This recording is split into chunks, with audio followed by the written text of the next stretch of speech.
everybody, to another edition of the NERDWatch podcast. I, of course, am G Money, and we are here on a lovely Tuesday evening right here in the heart of Wailuku Town on the beautiful island of Maui in the great state of Hawaii, and we are here to talk about all things nerd, all things news, and all things nerd culture.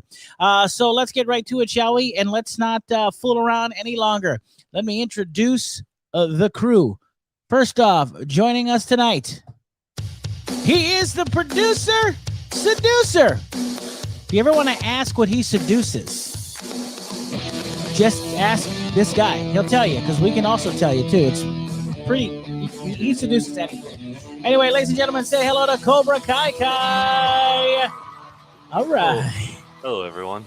Yeah. This is day number 1 of G not accepting my challenges to play against Mario Golf, and he's being Oh, coward. I got some Coward. something to discuss about Mario Golf, and we'll get to that shortly. You rotten, dirty son of a gun, you. Also, joining us this evening. That's fighting words. That is fighting words. He is our man in black. He is also the man who is in charge of doing magic tricks on the show, both with and without birds. And something, anyway, things with his pants, and I don't know, things disappear. It's crazy. He's also our gaming guru. Everybody give it up for Phormat. Oh, and I got to unmute him too, don't I? Oh, he's at the bottom. No wonder. Bam. Hey, Phormat. How's it going? How's everybody doing? That's good. That's good.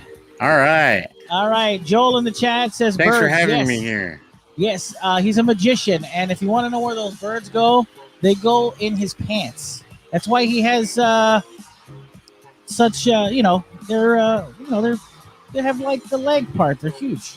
You know what I mean? That's why I have The big leg pants too. part. I don't even know what's going on anymore. The leg Also- part. You know, pants. Pants, the big leg part. Also joining us I this think you evening. just described Jinkos. I think I did. Jinko, yeah, they're Jinko jeans. Is what you got. Also joining us this evening. Do it. Can we have a moment of silence, please? Let's Do have it. a moment. Let's have a moment. He is the comic book artist extraordinaire. He is the man who is responsible for Disco Thunder Groovebone, Mohawk Thunder, his New Zealand superhero, and of course the Milkman always delivers. You know what's interesting? That book is based on his own life because this guy delivers every single time. It is the creator of the Kukui Project. It is the Hawaiian Salted Superman. It's Todd Bernardes. You deliver, Todd? Did you start door dashing? He delivers clients to their destination. Oh, I thought you No, were I'm retired from doing that. Oh, are you now? You can retire from that? Whoa. I deliver comic books. I deliver comics to Maui Comics and Collectibles whenever they're out. Oh, do you do it wearing a mask? No. Oh, okay. Well, that's good. That's nice to know.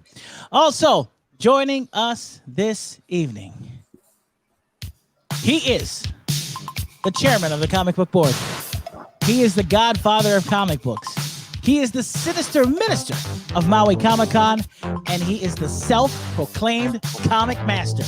But He how is can freaky. you guys not just be He is jamming freaky. while the song is playing? He is I don't know. definitely Phormat leaking. is jamming. Okay, all right. And his deputies are quite streaky. Ladies and Phormat's gentlemen, human. Phormat's human, but I don't know. The rest of you guys might be just, sentient, like alien droids. I think that's the test. This song can be playing, and if you're not dancing, then you're we always a clone. dance to Yeah, You're we a always pod dance. person. Yeah.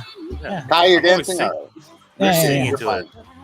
You're one of us. I that's why your bebedies are so One of freaky, us, because one you have of no us. time to use the bathroom. You're dancing all the time. Yeah, The- two robots the have upper two half- deputies.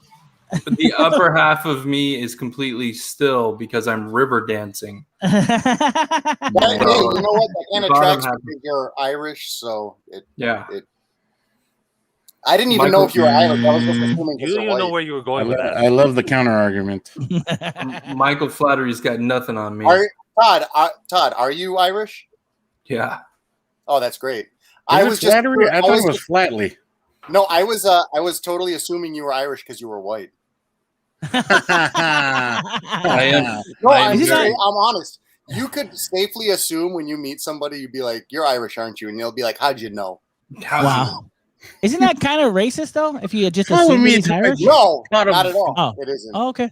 All right, just Follow checking. me to my pot You of know, gold. but I'm not Italian. Everybody assumes I'm Italian because of my last It's name. the but last no. name, yeah, Bernardi. Yeah. Are you a polar bear? Can you do me a favor? Can you talk a little slower? And then when you do it, can you do this? No, I have to talk really, really, really, really fast. Oh. How about can you do this? Hey, you never ask a Goomba to talk slow. Hey, speaking of Goombas, did you guys watch the trailer for the Many Saints of Newark? Yeah. Hell yeah, I did. You know, What does that have to do with Mario Brothers I avoided and Goombas? I avoided watching Sopranos for as long as I could, and then one winter I was just stuck inside and I binged the whole thing, and I was like, this is genius. It's the best thing in the, everybody who watches The Sopranos basically becomes like a Sopranos simp, and they just go around the world telling everybody how great The Sopranos is. So that happened to me. I didn't want it to. The same thing happened with the Rocky movies. All of a sudden, everybody's Italian.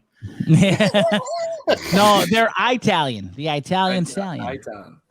I will say. I feel like that happened with Lost too. I feel like the people that got into it everyone got so into it that they were like telling everybody like, "Oh my god, you got to watch this show." Yeah. Well, here's the thing about what's interesting is that I guess this Sopranos prequel is the timing. It seems. I don't know if anybody's prepared for this, and luckily enough, I think it's smart that it's actually coming out on HBO Max, because I don't know if anybody would be. I don't know how many people would actually go see it in the theater, but it looks good. It's created by the same guy, David Chase, and it actually looks really cool. I gotta admit. And I guess that's James Gandolfini's kid. The kid who is the lead is James Gandolfini's boy. Oh. Yeah, so it's pretty nuts.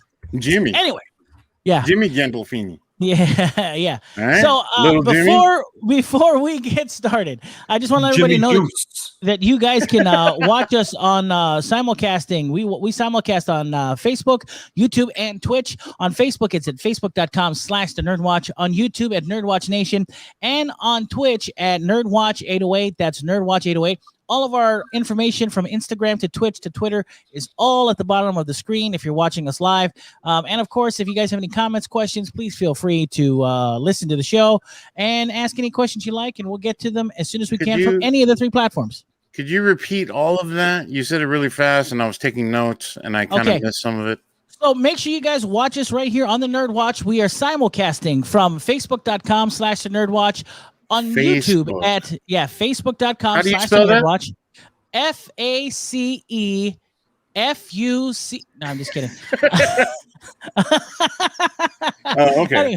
So YouTube at NERDWatch Nation and on Twitch at NERDWatch 808. So make sure you guys get your questions and answers in. We will see them right here live on the show if you're watching. And let's get right into it, shall we? Let's get into it. Of course, Alika, celebrating. Let's get in.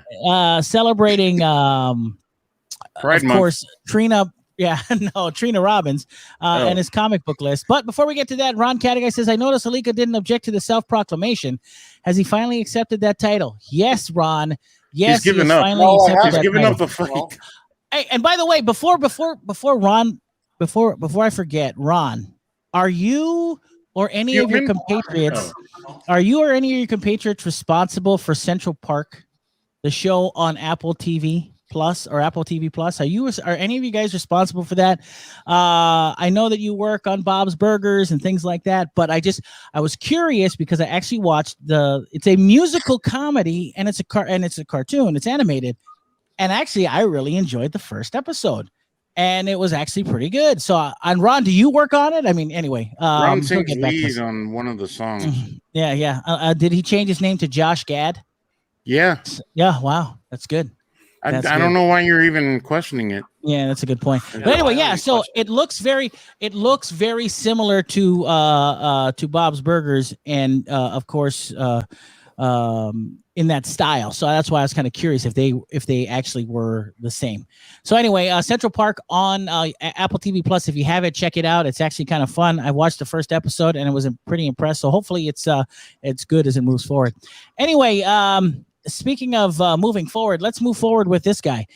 He is the self-proclaimed comic master. He's the owner and proprietor of Maui Comics and Collectibles right here in the heart of I feel like you town. already introduced the guy. Yeah, well, totally here's the did. thing. I Every hate single your intro, Wednesday. G. Just stop doing it. Every single Wednesday is New Comic Book Wednesday at, of course, Maui Comics and Collectibles. And this week is no different. So if we can, let's find out what's new this week. Could you rewind it real quick and repeat all of that? I was taking notes and I missed some of that. All right, so let me just introduce our self-proclaimed comic master. He is Alika. He is Dr. Freak. Okay.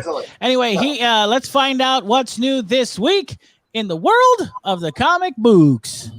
In the words of Little Richard, shut up. a classic. Classic. Avengers Mech Strike number 4 or 5. Neck Strike? Mech Strike. They've got mechs. I thought you said neck. Sweet. Beta Ray Bill number 4 or 5. Beta Ray. Is he still banging Sif?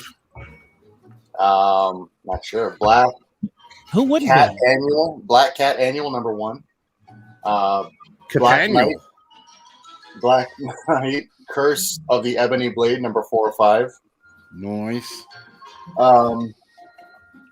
Buffy the Vampire Slayer Tea Time number 1.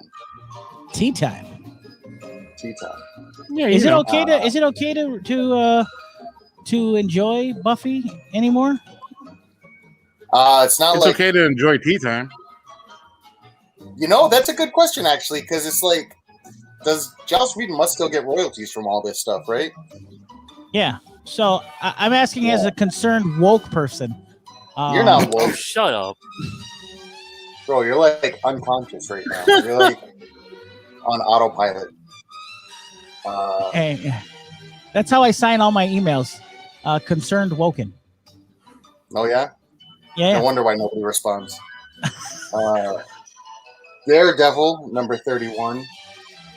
Department of Truth number 10. What's that one? Department of Truth. It's like this anthology book. They're all kind of connected a little bit, but I don't know who writes it. I think it's Jeff Lemire.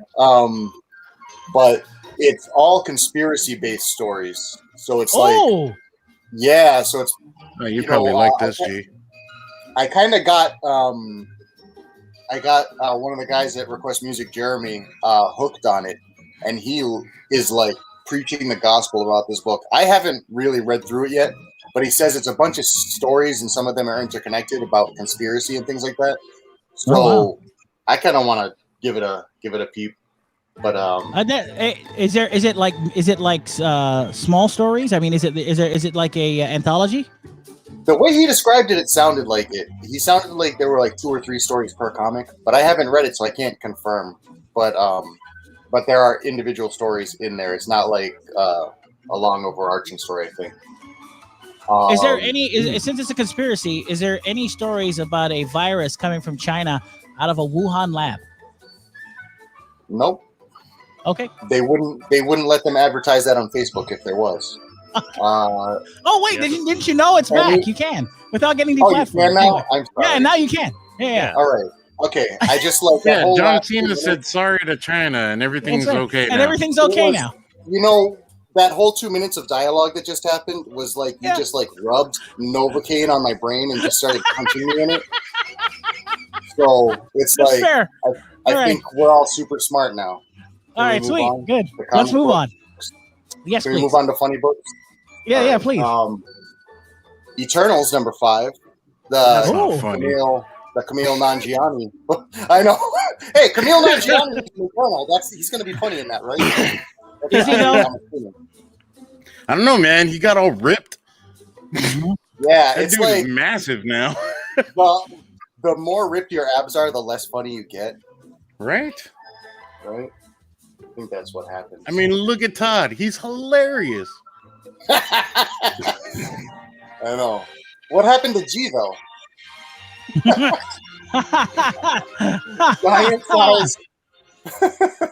Giant size, Amazing Spider-Man Chameleon Conspiracy.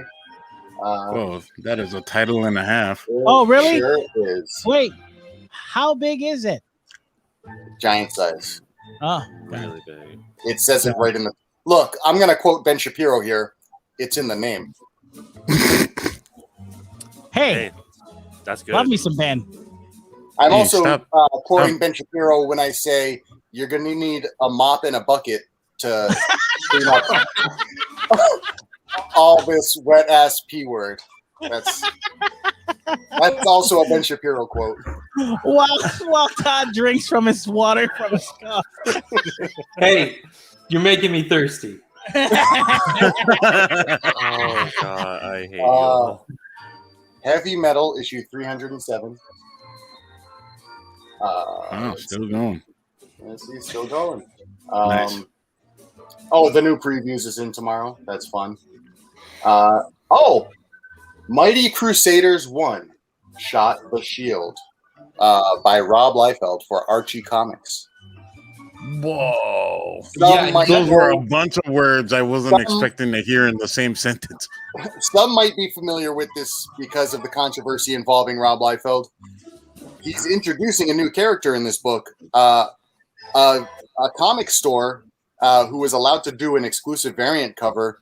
Spoiled the new character by doing a variant cover featuring this character and then showing the artwork publicly. And Rob Liefeld lost it and he quit the book. So a comic store just cost Archie Comics a contract with Rob Liefeld. Hey, when is Rob not in a controversy? Huh? What? When is Rob not in a controversy? Well, I mean, it's like Tuesday now, so yeah, that's a good point. Well, speaking of that, I'm going to say that Rob Liefeld was also in another controversy this week. He celebrated the anniversary, the 30th anniversary of X-Force, the second highest selling comic book in history with 5 million copies, X-Force #1. Dan Slott was quick to quote a very inaccurate article and tell Rob Liefeld that he was wrong. Rob Liefeld disagreed with him, and then Dan Slott blocked him because he's mature. Oh, nice. Wow. I think the name. I think Dan's character is in the last name Slott. So yeah, I don't. Good for him. What? No. Okay. No, that's not how you use that. Not a thing. Oh, it's okay. Yeah. Fair. I didn't know that. Sorry. Hey, Greg, quit slot shaming people. Okay, I'll stop slot shaming. All right, thank you, Todd. I think it's actually okay to slot shame Dan Slott. You can. Do that. Good. Let's slot shame him. He kind of deserves it. Before you finish, Rod in the chat says that Central Park is not something Lauren he's working on. He Bouchard said that's another crew. It's part of the. He says it's part of the Lauren Bouchard universe, the Great North, Central Park, and Bob's Burgers. That's why we all look alike. That's why they all look alike. We used to shoot. We all look alike, huh? Wow. Smooth, G. He typed that because he wanted you to say really it. smooth. You wanted to say it when we were still in the studio. Oh, and I used to tell them their musical scenes are not as good as Grease 2. Ron Guy, that's why I love you, sir. That's why I love you so much. Boo.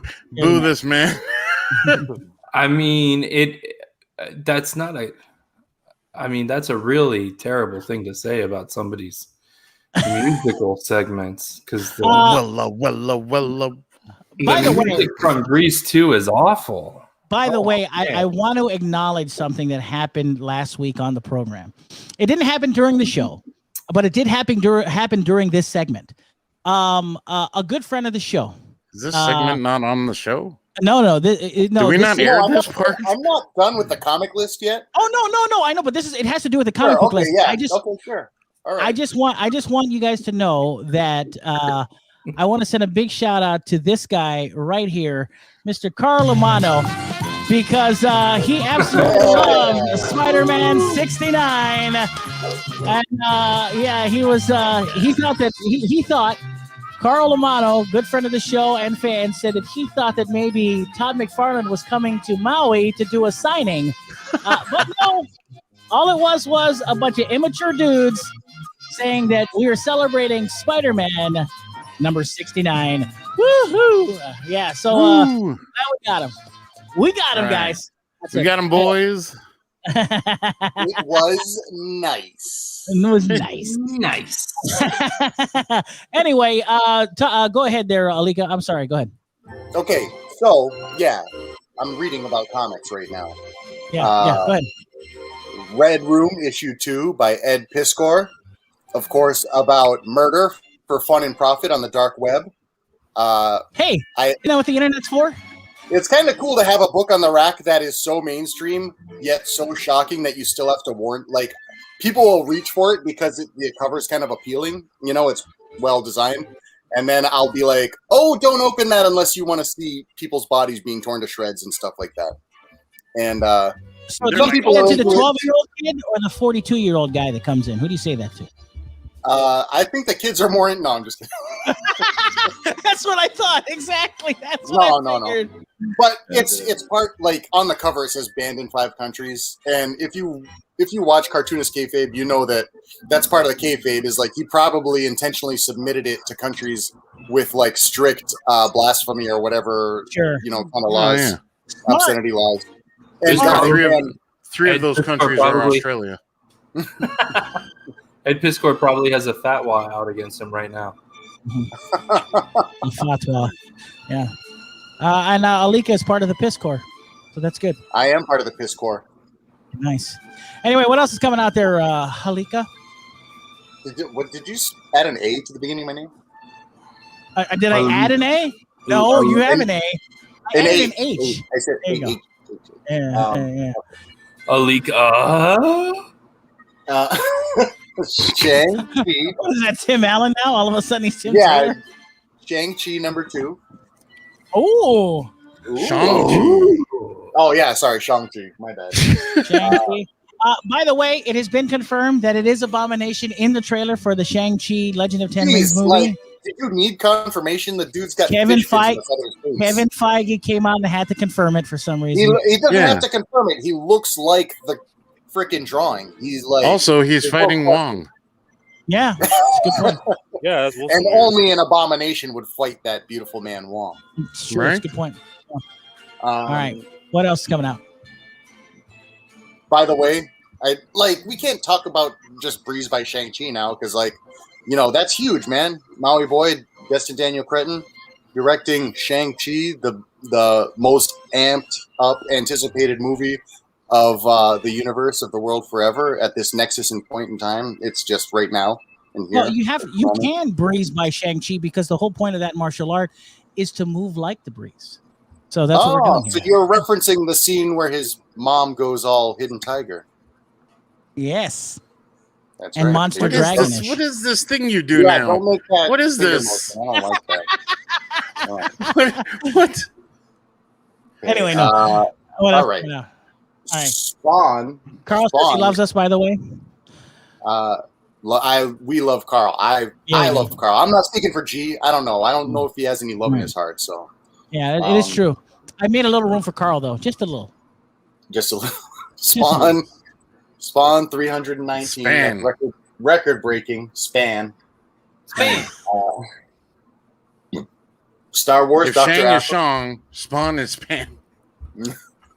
Hey, listen, we only have 48 issues left until Spawn 360. Nice. Nice. Yeah. Star Wars Dr. Aphra number 11. Star Wars High Republic number 6. Street Fighter 2021 Sci-Fi Fantasy Special number 1. Did you say Street Fighter? Street Fighter. Wow. Okay. Udon is putting that out, I think. I'm also apparently getting a case of Mandalorian figures. Hey. Oh, Mandalorian. Just in time to be late. I don't know. I feel like I ordered those like almost a year ago. I don't know if this surprises anybody, but Chun-Li is on the cover, and she's looking very fit. Thick thighs save lives. Tell you what, man. Yeah, of course. Whoa. Can you repeat that wisdom once again without the music? What'd you say? Thick thighs save lives. Wow, Yeah.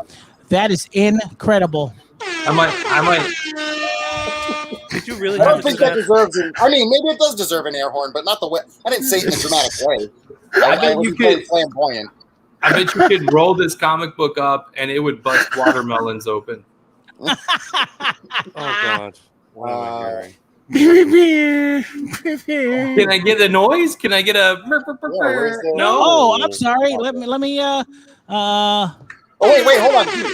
Stop. Oh, take it back. Take it Oh, back. I took it back. I took it back. Guys, this comic, this is your comic, G. It's the United States of Captain America #1. Oh, There you go. Okay. all No, right. Greg- I'm excited. Greg's comic is white. Let's The sequel to black. and another. Yeah, cue up the horn again. right, got it. Usagi Ojimbo, Dragon Below, Conspiracy #1 of 6. Yeah. Okay, thank you. There you go. Dragon in the sheets, lizard in the streets. I don't even know what I'm We- hearing. We only Murphy. find them. Murphy Milburn said, "I walked in on thick thighs. Timing is everything." Yes, Murphy. yes, sir. Yes, it is. We only find them when they're dead. #7. You don't Oh. need to do the horn on that one. That's just a regular ass comic. Don't get Oh, stop. damn it. Okay, we're done. We're It's a done. good Sorry. comic, but it doesn't deserve the horn. Oh, does it deserve this? No. It's like so not a goofy comic at all, but thanks for that. But X Factor #10. That's a Hellfire Gala tie-in. Nice. And that So you're is your wrapping up comic. already. You mean a Comic dinner party book one? was- Ladies wait. and Wait. I forgot to tell you because we were like talking and I skipped it. Did I mention ENIAC #4? The No, final I was issue. just, Oh, I was no, just you about did to not. ask you about that. Yeah, That's the yeah. It's the ender. Yep, it's the last issue in the 4-part series, ENIAC #4. One of the first series from Bad Idea, finally coming to an end. Nice. now, is there now because that is ended? Is there any more information on that next 5 that are The happening? final 5. I mean, Yeah. they released what they are already. I wish I had a list in front of me, but they all look really good. One of the books is Passive Aggressive, which is a continuation of the Hero Trade universe, the David Lapham and Matt Kint Black and White Hero universe. There's a pirate book. I think there's like a futuristic inside a video game world kind of thingy book going on, and all kinds of good stuff. You're gonna want to check it out. I shall do that. Ladies and gentlemen, that, of course, is Alika, the man who is responsible for Maui Comics and Collectibles and bringing it to the community. Maui Comics and Collectibles located in Wailuku at Request Music. All your comic book needs can be met by him, and he so satisfies. So check him out every day if you can. And, of course, you can always check him out on Facebook at facebook.com/Maui Comics and Collectibles and on Instagram. I was trying to be cool there at Maui Comics. So check it out. He's got all kinds of stuff going on there. as well. You failed. Anyway, Carl in the chat says, "G, do you have that sound effect from TPIR when a contestant loses? What is that?" The Price, The Price is is Right. right. Oh, the price. Bum, bum, Oh, bum, I don't. I was like, bum. yeah. I'm sorry. I'm old. I don't. I can get that for you. I'll look You're at it. Don't old. worry. You're old. You should have got The Price is Right. That's an old Yeah. show. Yeah, Yeah. The Price is Right is only for the youngins. Mm-hmm. Yeah, it is. It's kind of old. Anyway, Get now, off my lawn. before we get into any other nerd news and nerd culture news, I want to spend just a couple of minutes because Phormat and myself and our good friend, the master of hard media, Aron, of course, we're part of Hawaii Film Critics Society, as you all know. Today is the day that the embargo is lifted for Black Widow. We were lucky enough to get to see the Black Widow early because we are I don't know, Your Hawaii man. Film Luck Critics is a Society. strong word. I'm going to tell you something right now, and we're going to leave it in general terms. I'm not going to ruin anything for everybody. But right now, the critics are, I don't know if you guys have seen online, the critics are already talking about it. No. And the majority of it, it seems to be very positive. And all I'm going to tell you is this, is that I am on the side of being extremely positive about this. And I don't know if it's because I haven't seen a Marvel movie in a long time, but Black Widow is one of the top 3 Marvel movies now. And it is the least Marvel of any Marvel movie, if that makes sense. I will say that we will be reviewing that the week after July 9th. On that Tuesday, I believe it's the 13th, and we'll get in depth and we'll spoil it for you guys and everything. We'll talk about it once everybody has a chance to see it. But I will say, in my personal opinion, that was one of the best Marvel movies I have seen, and it is on the top of my list as one of the best Marvel movies they ever made. It is, and this is not a big secret or anything. It's almost, in my estimation, it's almost sad that Black Widow died in Infinity War. Spoilers, man. Because I almost want to see another adventure with her in it. And I'm going to tell you something. It is great. And Florence Pugh is fantastic. I think she's great. There is some very there's some Marvel silliness in there and there's some convenient storytelling. I can get over that. I can get over that. But fairly quickly, because the movie was so damn good and entertaining, and the story actually was fairly coherent. So I got to say that I was really impressed with it. I think you guys will be too. So look out for Black Widow, July 9th, happening on Disney Plus and in theaters. And Carl says positive, like Wonder Woman 84 positive. Let me tell you something. Wonder Woman 1984 or 84 kisses the boots of Black Widow, because that's how good Black Widow is to me. Anyway, Phormat, I'm talking in generalizations. Murphy Milburn says G is having Marvel withdrawal. What's the methadone for it?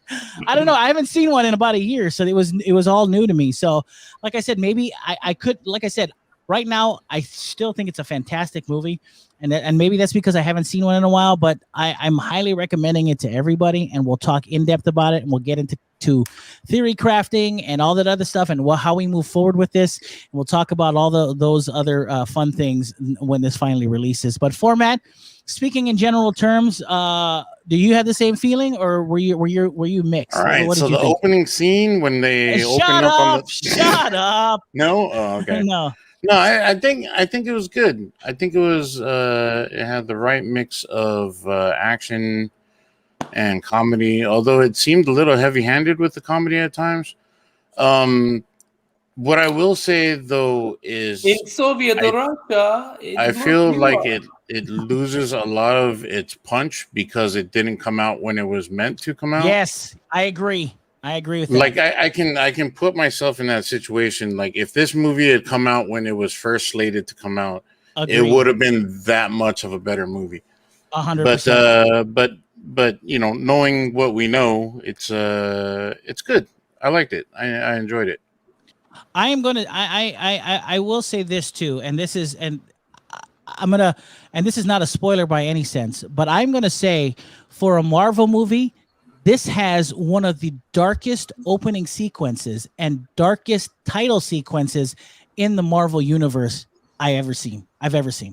I think that's fair to say. It didn't feel, that alone made it not feel like a Marvel movie. Right. And I'm talking, so shout out to the crew and the guys who made it. Kate Shortland, who is the director of this, did a great job. And like I said, Florence Pugh, David Harbour, Rachel Weisz, they're all excellent in the movie. And I think they stood out more than ScarJo did. Yeah, 100%. All three of them did. Like compared to ScarJo. Yeah, they had a stronger character development and all that. Yeah, I agree. It felt like ScarJo was kind of going through the paces, but it was what you would expect from like a Black Widow thing. Yeah. But all the like ancillary characters, like they really made the movie enjoyable. Without a doubt. And I tell you what, it was something I was not expecting, and the things that I saw were just incredible. The action sequences were great, and I'm also, and one more thing before we get off of this whole Black Widow thing, I'm going to say something that will make sense to Phormat and probably makes more sense to you guys once you see it. This is the most grounded Marvel movie, even more grounded, in my opinion, than Winter Soldier. So, and I will leave it at that. So it's so it is pretty. It is. I mean, it is pretty incredible. It is still a Marvel movie, so For it has sure. to end with a sky beam. But it was good. It was good. Yeah, it was very good. I was not expecting it, and it was way better than expected. And I'm really, it's really disappointing for the people that worked on it, and disappointing for Scarlett Johansson that they didn't get their shot at this in 2020. It's a real shame. And I think, and like Phormat said, I think it would have been much more impactful. But still, damn it, it still packs a punch, and it's that's no lie. It still packs a pretty damn good punch. So check it out. Black Widow, July 9th, Disney Plus and in theaters. It is Premier Access. So if you're going to watch it at home, it is $29.99. But I'm going to say this too, and I don't say this often, for that price, it is well worth it for the family. And by the way, a good friend of the show and also a Hawaii Film Critics Society member, Aron, is in the chat, the Master of Our Media. He says, I'm not a fan of a big portion of Marvel films, but Black Widow is 2 thumbs up. It's got Bourne Identity meets Marvel. Florence Pugh and David Harbour completely steal it away from ScarJo. And he said, agree with G. It's one of Marvel's best. And I could not agree with him more. And you know what's funny? Aron and I, we don't always see eye to eye on stuff, especially with the Marvel stuff. About? You guys are always rubbing each other's backs and complimenting each other on your hair and there's way too many massages and brushing each other's teeth. What Aron doesn't know is that that's not my back. Anyway, What? Anyway, moving on. I'm sure that I'll like this movie. I really liked it when it came out in 2017, and it was called Wonder Woman. Hey, Todd, you can shut your dirty, filthy DC mouth right now. It's just like Wonder Woman. It's so crazy. I'm telling you right now, Todd. I think that when Ares comes out of nowhere, it's like even with your Black Widow, with your bark, and she's like, but you're like Ares from a different universe, and he's like, yeah, I'm here to what did Ares do in that movie? I completely forgot because it was useless. It's pointless. Stupid. Yeah, stupid. Todd, I think all it was slow motion shots of Wonder Woman walking across the mud. Yeah. I will say this, Todd. Even your Black Marvel heart, I think, will grow 4 or 5 sizes if you watch Black Widow. Well, it's funny that you guys mentioned that like this movie should have come out earlier, because it should have come out in like 2010 or 2012. We're not disagreeing with that. We're not disagreeing with that at all. Did you not hear us say that it should have came out then? Yeah, we agree with you 100%. This should have came out. You're just repeating what we said. Yeah, we agree with you 100%. We're saying that it should have come out in 2020 to be more impactful.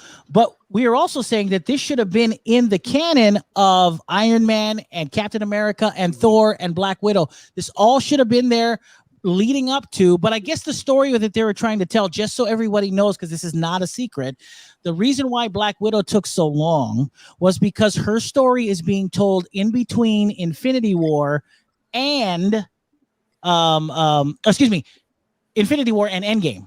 No, okay, it's between Civil War. No, and that's the weird part.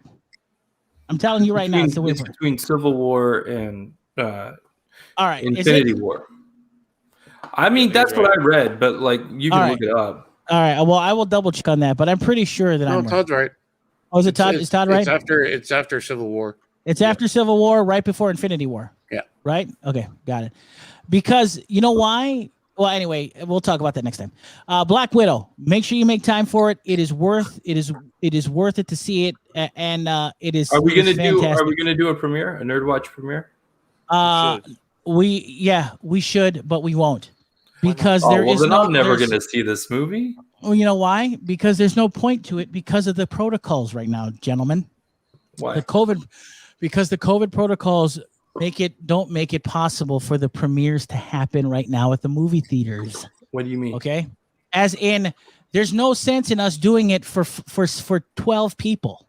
Catch what I'm saying? Why not? Number one, because I said so, but number two, it doesn't make it relevant for the fact that, when we do a premiere, we want to do you it. know what? If the NERDWatch has one fan, we should show up for that one fan. Let alone the 12. Shut your dirty mouth. I mean, come on. Good what Lord. are you trying to do? You're alienate our fans? Why? No, they want us there. They need us there. We should be doing giveaways. It's because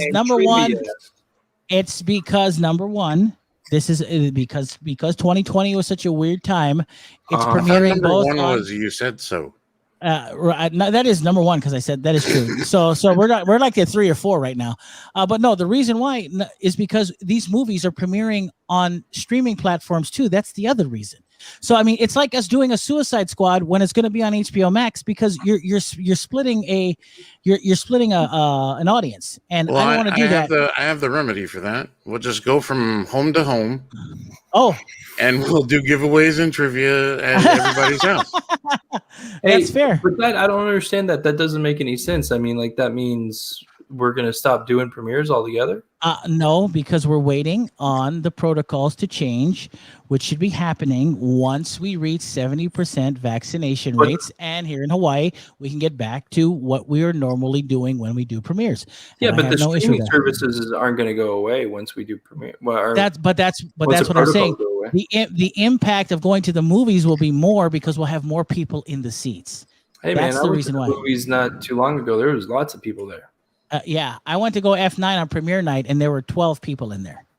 Right. Well, but I mean, it's Fast and the Furious. There's been 8 of them. If you've seen one, you've seen them all. The movie that made $100 million over the weekend, which hasn't been done since 2019.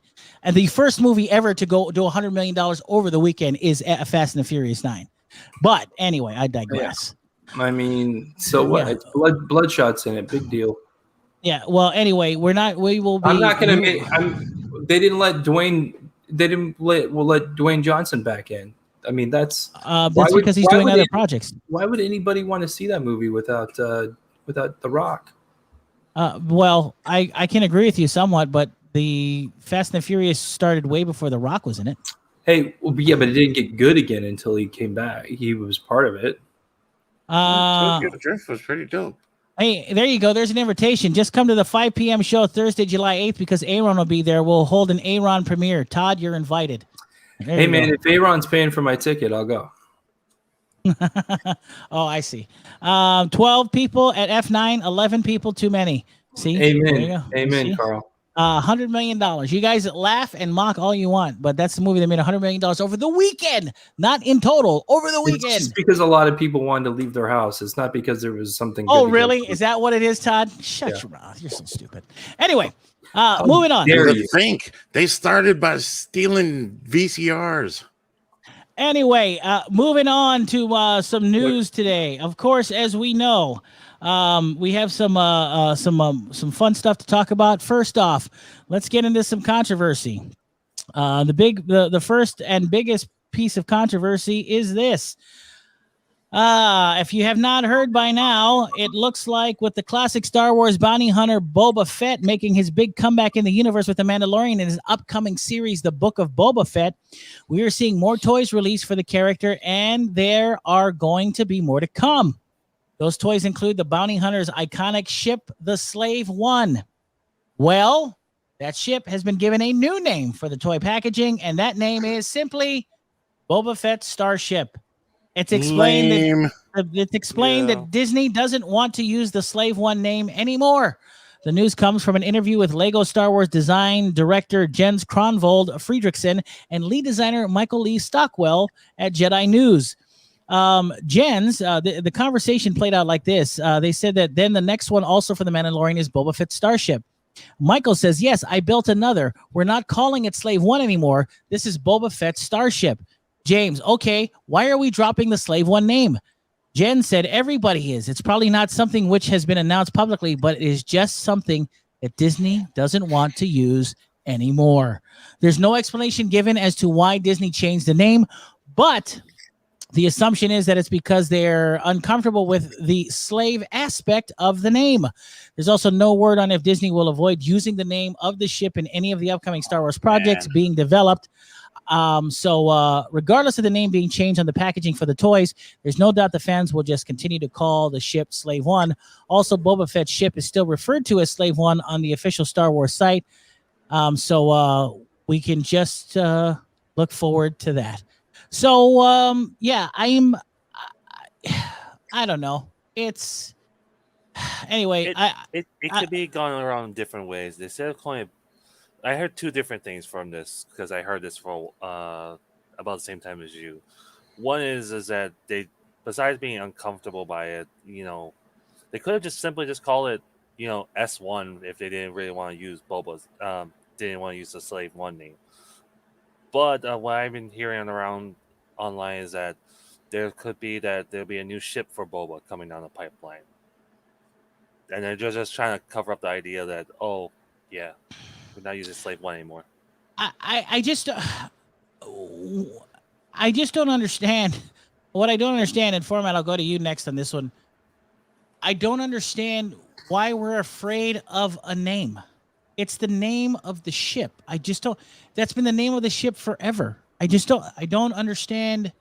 I mean, guess in 2021 it's an issue, but I don't know. What do you think? I don't know, to be honest, because I kind of like Slave One. A great name. I don't see why we can't just call it Slave One and have slave, like the word slave, mean a different thing in the Star Wars universe. Right, and even if it wasn't, that's the name of the ship. There's nothing. He's a bounty hunter. Like he's not taking slaves. I don't know what exactly, and that's what I'm not getting. So I don't understand it. I don't get it. Christopher Cavalli in the chat says, "Hostess Leia is next." Yeah, there you go. Yeah, there you go. We can't call her princess, can we? She's officially a Disney princess. Hey, let me tell you something. She's too strong anyway to be a Disney princess. Yeah. According to Murphy, Boba Starship is lame. You could have used S1, Galaga 1, or Barbie 1. Oh, I guess. So it's interesting for this to happen. I think it's ridiculous. But I'm just trying to think of like applications like in the shows. Are they gonna go, oh, hey, I got eyes on Boba's starship? That sounds so lame. Yeah, it does. Yeah, it really does. And I don't get it. And what if they don't know who Boba is? What if they're like, what? Who's starship? Hey, first of all, Boba Fett, where? Yeah, so that's what they'll do. And that's exactly what they'll do, just like Han Solo did in Return of the Jedi. Yeah. They'll be like, Starship. Where? Yeah, well, you know what's funny? What's so stupid is if they called it S1, it didn't even have to stand for Slave One. It could have just stood for Starship One. That's it. And then you could have taken that however you wanted to. And I don't think that people would have been offended that you're changing something in the Star Wars universe yet again because you're uncomfortable with it. 100% certain. I am almost certain that if they had changed the name to S1 standing for Starship One, that you would have been whining like a little bitch just like you are right now. Hey, listen, if you're going to change it, which we already live in this really strange time. So don't offer it as an acceptable alternative if you know. I think it would have been more acceptable than Boba's starship. Yeah, I'll go with that. I don't. Okay, so what if they roll it back? What if they roll it back and now release the name as S1 and the S stands for Starship? Are you going to quit bitching? I would. If we're living in this day and age, I'll keep going. Yeah. Murphy. S1. What about the other alphabets? Yeah. Oh my god. Yeah. I think that they should have. Badass. I think that Disney should have just gone all in and just called it the Zippity Doodah one. Oh well, you know what? How about what? You know, So now Britney Uncle Spears' Remus? song. Or we can Britney just call it Spears' Uncle song? Remus one. Why are you Yeah, bringing right. Britney Spears? No, I know what he's because- going with. Oh, God, don't Can we say that. not sing we can't sing the Britney Spears song "Slave" Yeah, anymore? I'm a starship. Slave I'm a starship Slave for you. I'm a starship for you. Yeah, That's the famous Britney Spears song. yeah. Hashtag free Carl's Britney. right. Hashtag I'm a free fan. Britney. I'm a Brittany. fan. Carl says so they will go back and change Britney Spears song Yay! for you or Fine. Slave too. Wow, it's like you're reading minds. Yeah, Carl, you're he's right. No, he's right there though. It's absolutely right. But anyway, I think this is once again this furthers the issue that most people that are longtime Star Wars fans are having with the new Disney Star Wars, and this just adds on to that pile. So take it or leave it at this point. I don't think so I don't know. I think it's stupid, but anyway, moving on to more news. Also in the news today, it has we got where is it here? She's lost it. Oh, also in the news this evening, as you all know, coming out, I believe is it this Friday or next Friday? I can't remember. Oh, July 2nd. It's this Friday. We will be seeing the 5th installment of the Purge franchise called the Forever Purge. So just be aware that is also coming out. It's one of the next big movies to hit the theaters. And it looks like that the Forever Purge was going to be announced as the last Purge, but that was a lie. According to creator James DeMonico, he woke up one day and had an idea for a 6th Purge film, and he's now developing it as well. So we will be seeing another Purge movie. It's produced by Jason Blum of Blumhouse. We all enjoy Blumhouse movies. The last Blumhouse movie that we really enjoyed was Invisible Man with Kate Moss. We thought that was pretty incredible. And so that was really good. And so you guys can watch out for that. If you I don't know, do you guys like the Purge crap? I think they're okay. I don't think they're that good. So I don't know. I'm not that excited about it. So the first one, I hear the first one was really good, and I think that if Gannon was here, he'd be able to tell us all about it. I will say that the first one was actually pretty good. That I'm not gonna lie about that. The first one was good, and then the second one was okay, and then the third was getting a little too ridiculous and just. I think I've only seen the first one. Oh really? Then keep it was that. all right. Keep it that way. The Rick and Morty Purge episode was pretty great. That was Purge-tastic. The Purge Planet, that was great. Well, listen, Todd, since we're talking about Rick and Morty now, you might as well tell us. Episode 2 was on. What was it about, and what'd you think? Decoys are getting. Rick sets up a bunch of decoy families all over the country, and so that if people ever find out where he is and they want to murder him, hopefully they'll go after the decoys. And so the first scene is the family getting murdered, and then after everybody gets killed, Rick gets a notification on his watch saying, and he's like, "Oh, the decoy family has been murdered. We got to get out of here." And so it's about decoys and the way that the decoys have to sort out whether they're decoys or whether they're the real family, and it's hilarious. Oh, so it's the Beth episode, but like with the whole family? It's kind of like the Beth episode with the whole family, but then you find out that decoys are making more decoys, and they don't know because they don't know that they're decoys.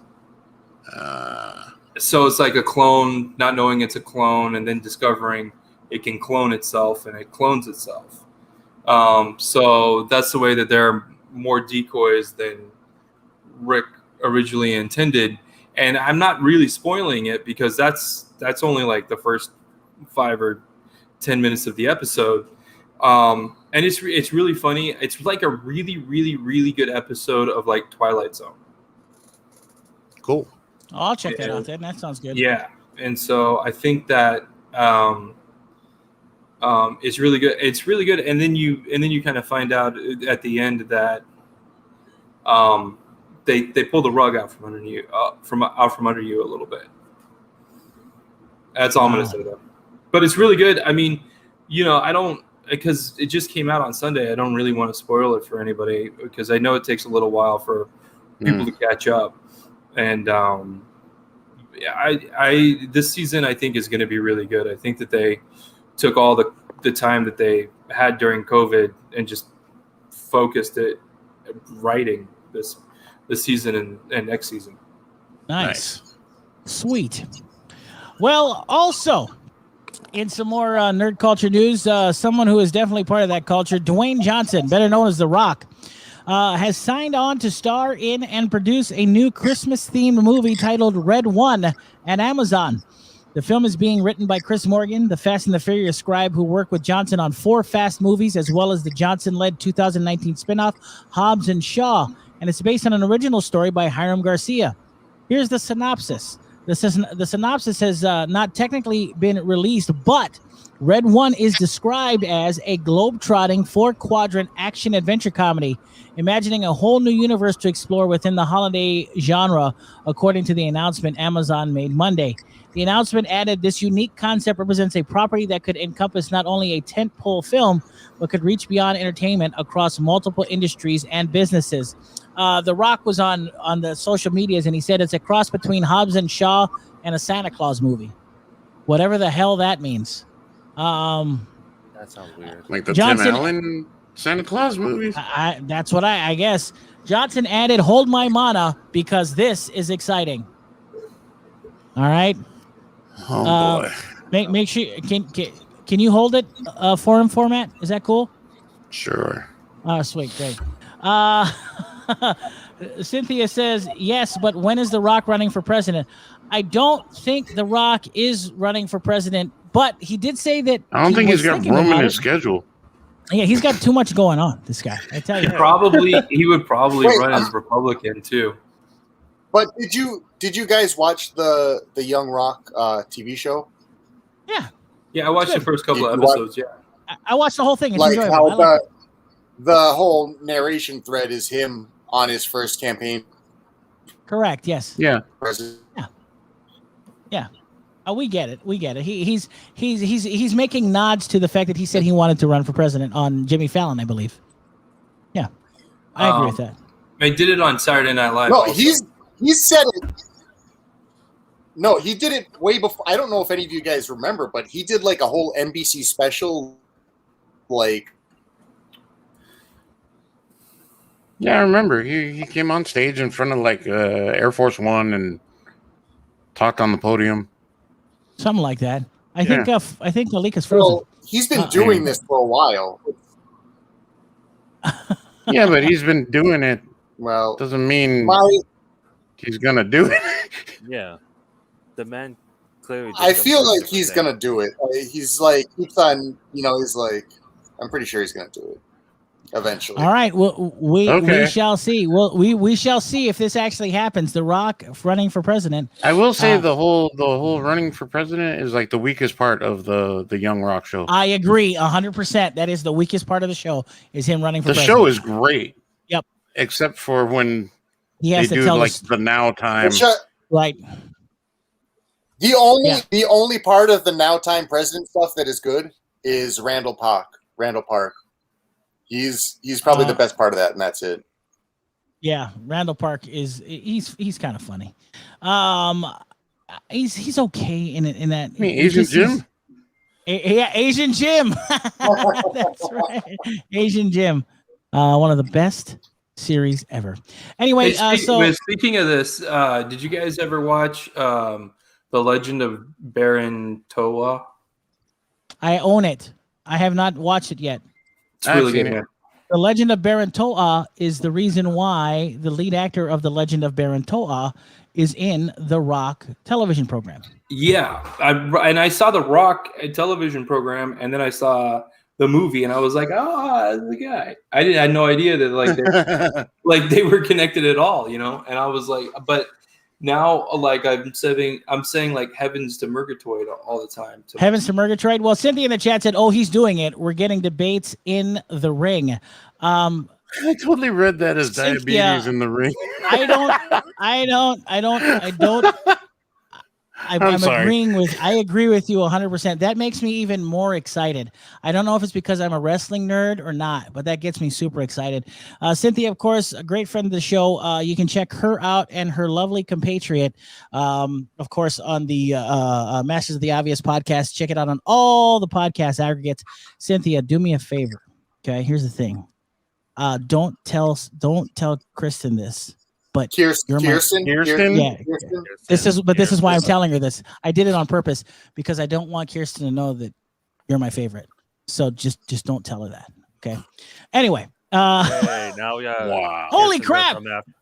A good friend of the show, Cynthia, says she said, "Gird your loins." She just landed on Maui. Holy Consider crap. them girded. Oh, I don't think there's enough. I can't wait, lady. To gird my loins. Anyway, now I'm gonna get mine. You better deliver. Anyway, that is so awesome. I'm assuming she's back here doing a little vacay or working. She's doing faces. Oh, is she?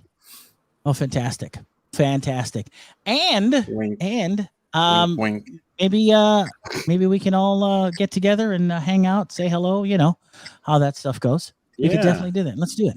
We go to Miko's. We can go to Miko's. Let's do it. And order some potatoes. It's not a potato. And it's can we order potatoes? It's not a freaking potato. Where did freaking Alika go? Not a potato. Alika said his internet was the lames, so he might fail. Anyway, moving on from The Rock, who is currently working on just a ton of projects and releasing energy drinks and freaking tequilas with Terramana and the freaking that energy drink kind of sucks. Well, to be fair, I will say that I have tried The Rock's energy drink, the original flavor, and it does taste a lot like Red Bull. I do want to try the other flavors, but I have to say that for his first time out, it's not a bad thing. So we'll keep it at that. He's got an Under Armour line. Yeah, what do you think? Did you like it? There's no crash. The energy's there, but the flavors are kind of off. Like the flavor, I agree. They don't taste 100%. Great. But that I should say the one I tried was a zero sugar, and I'm not big. You're not a zero sugar guy. Yeah, yeah, that's true. I love the zero sugar ones. I want to try the lemon lime and the orange one. I don't like the zero sugar aftertaste.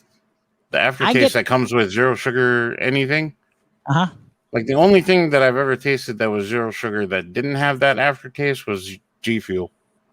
I tell you what, I have to say that I have the exact opposite. I have no aftertaste with zero sugar, but I have aftertaste you have no taste, so I have aftertaste with regular sugar drinks. I have a weird aftertaste with that. But anyway, in the words of The Rock, sip your Zoe. What? Now let's go. Anyway, what? Yeah, he said that. That's what he says. I don't believe you. That's what he says. Sip your Zoe. Now let's go. I'm telling you, that's exactly what he says. Anyway. In the words of the Macho Man, the cream always rises to the top, brother. I agree. That's my boy right there. Yeah. Oh yeah. Carl, being an elitist, water is a great sugar-free drink too. Yeah, Carl, whatever. You keep beating that horse with a stick. How dare you, Carl? How dare you? I drink a lot of water, by the way. I like water too. Anyway, moving on. You like melted ice. I love melted ice. I don't think you like water. I think you like melted ice. I eat melted ice. I eat ice chips. Yeah, I eat ice chips like just like how pregnant. You know the chewable ice they have at Whole Foods? That's yummy. I don't know. I tell you what, the best chewable ice. Not that this has anything to do with NerdWatch, in my opinion, on Maui, is the one at Costco. When you could get that ice. Oh yeah, that's pretty good. That is great. I really like or Ululani's. Ululani's has really good chewable got a good ice. Yeah, chewable ice. Yeah, I agree. Well, I mean, if you guys have never I don't know if you've ever been there, but Sonic has always got the best. Oh, I've been to Sonic. I mean, not here obviously, but I've been to Sonic, and yes, they do have great chewable ice because they make those floats and those drinks, those really cool like limeades or whatever. I agree. I agree 100%. Anyway, also in the news, in NerdWatch news this morning, You're on Ice Talk. Yeah, we're here on Ice Talk. Director Well, Quentin on Maui, Tarantino. that's a completely different thing. Yeah. Director What? Quentin What is it? Tarantino, known for Kill Bill, Reservoir Dogs, and Pulp Fiction, recently appeared on Real Time with Bill Maher, where he called out the rampant ideological climate of modern Hollywood. He made a lot of news about this today, or just yesterday. Speaking with Maher, Tarantino would discuss the problems with modern Hollywood, and this is where he made the news. He stated, quote, "There's become a thing that's gone on, especially in this last year, why ideology is more important than art." Maher would interject, certainly to the awards. That's what he said. And Tarantino continued, yeah, it's like the ideology trumps art, ideology trumps individual effort, and ideology trumps good, ideology trumps entertaining. But this is something else that Tarantino also added. While Tarantino did criticize modern Hollywood, he does believe this current phase will pass. Deadline's Dade Hayes summarized that part of the discussion, writing, "Battles over artistic choice occur in waves," Tarantino said. Just looking at the 40s, even though it was wartime, that was also when you had film noir. Even with the Hayes Code, you had these dark stories being told.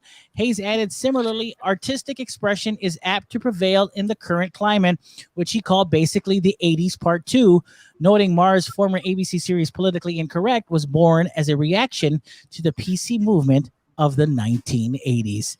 And, that I will say that it's interesting that he brought that up, because, and the reason why this kind of relates to what we're talking about, because he was actually on Joe Rogan too and talking about this. And he said, in the 70s, they were making some very interesting, experimental, and very dark movies. Well, they kind of cleaned it up for the 80s, which was interesting.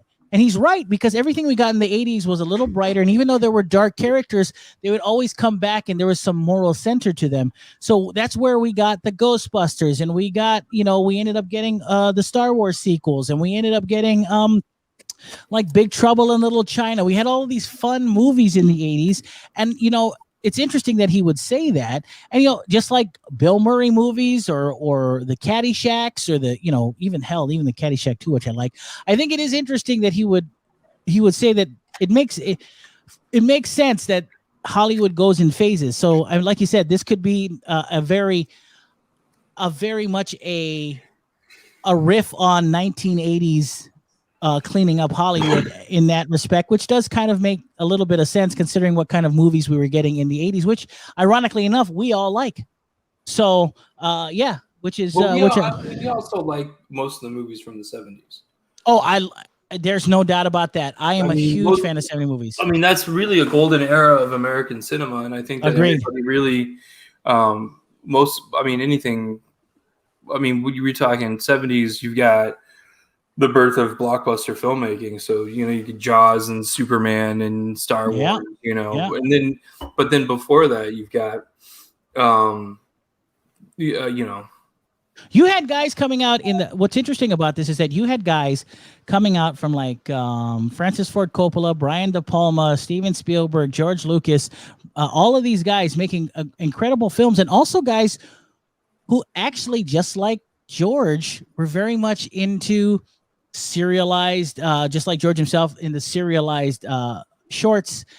These guys were reading comic books. These guys are very much in that mix, and they kind of changed these guys came from this. These guys were in the 70s making movies, and they kind of changed the landscape of movies in the when they hit the early 80s.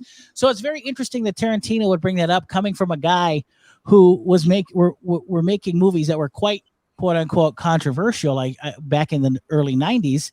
And, he literally created the subgenre of gangster movies. That was what he did. He created a subgenre, and everybody ever since have been trying to mimic what Tarantino was doing and the way he did that art. His art. That Reservoir Dogs was kind of a gangster film, and it was also a heist movie, but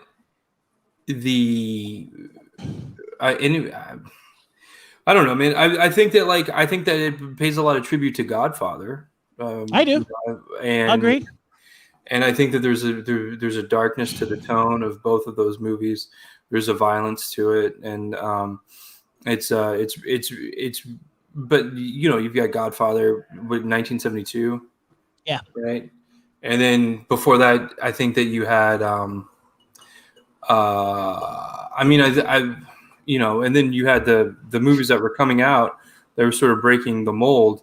Like, you know, and I think that Easy Rider freed up a lot of those, Certainly did. a lot of those Agreed. artists to be more experimental, you know? Yeah, for sure.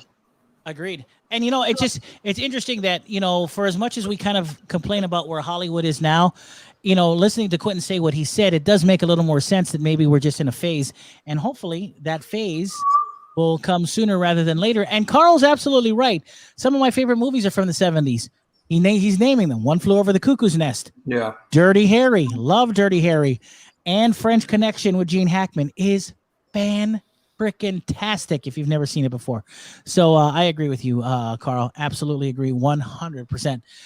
So Quentin, back in the news, ironically, I'm assuming he's working on his 10th and final film soon. He was promoting his novelization or adaptation of the book he's coming out with called Once Upon a Time in Hollywood. And you know what's interesting? Just a real quick aside. Did you know that Joe Rogan on his podcast had asked Quentin Tarantino about the controversies surrounding the Bruce Lee scene? Oh, yeah. He apparently, Quentin Tarantino only cared what Shannon, his daughter, thought, and could give a crap about anybody else about whatever they thought about it. But he said that was in the book. He said that was in the book that, you know, the movie's based on Once Upon a Time in Hollywood, the book, right? That's what it's based on. And so he was saying it's very well known in Hollywood that Bruce Lee didn't have very much respect for American stuntmen because they didn't put themselves in a position that was, I guess, I don't want to say dangerous, but put themselves out. You wouldn't tag an American stuntman. You know what I'm saying? But Bruce Lee would tag all these American stuntmen, you know, and they didn't appreciate it and they didn't find it respectful. So they had to bring in one of my favorite, by the way, one of the greatest of all time to work with him.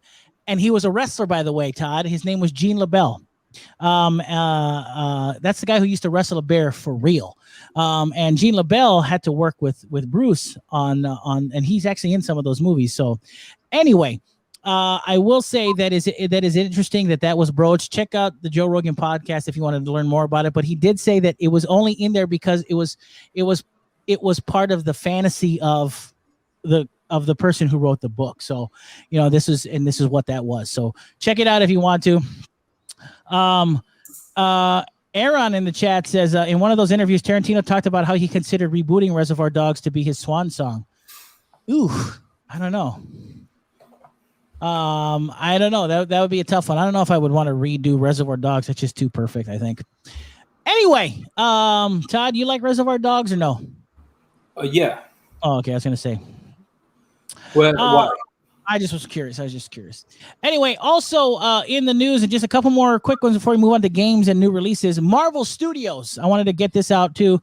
Marvel Studios boss Kevin Feige recently explained why the production company never incorporated the real Mandarin into an Iron Man film.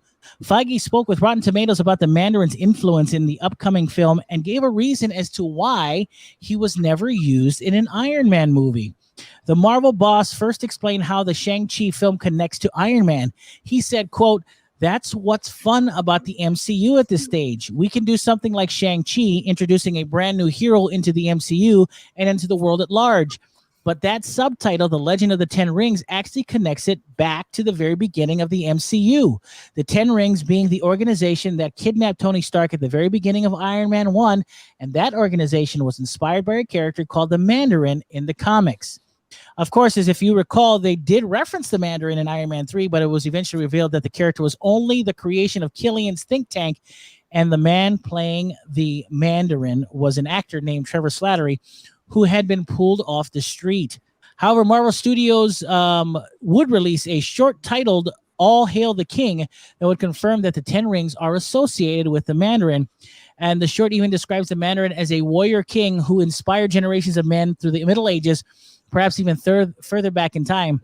Not only that, but it also revealed that Slattery is going to meet the Mandarin after he's broken out of prison by the Ten Rings terrorist organization. As for why the Mandarin did not actually make an appearance in an Iron Man film, Feige explained, quote, and going back to the Iron Man 1, we've been talking about that when we were to bring this character to the screen. We only wanted to do it when we felt we could do it supreme justice and really showcase the complexity of his character, which frankly we couldn't do in an Iron Man movie, because an Iron Man movie is about Iron Man. An Iron Man movie is about Tony Stark. He continued, so Iron Man 3 director Shane Black, in his film and his script that he co-wrote, came up with this fun twist that we love to this day, and it turned out to be Trevor Slattery. However, Feige did say that the details that the Shang-Chi film will introduce the leader of the Ten Rings organization. However, he does not specifically refer to him as the Mandarin. And Feige says just because the version really didn't mean there's not a leader of the Ten Rings organization, and that is who we meet for the first time in Shang-Chi. So so when he says that, it's an Iron Man movie and you can't have the Mandarin in it, I don't think that makes sense. So is because because this is going to be a Shang-Chi movie, and we're having the Mandarin in it. So what does that mean? Exactly. I agree 100%. That doesn't make any sense to me.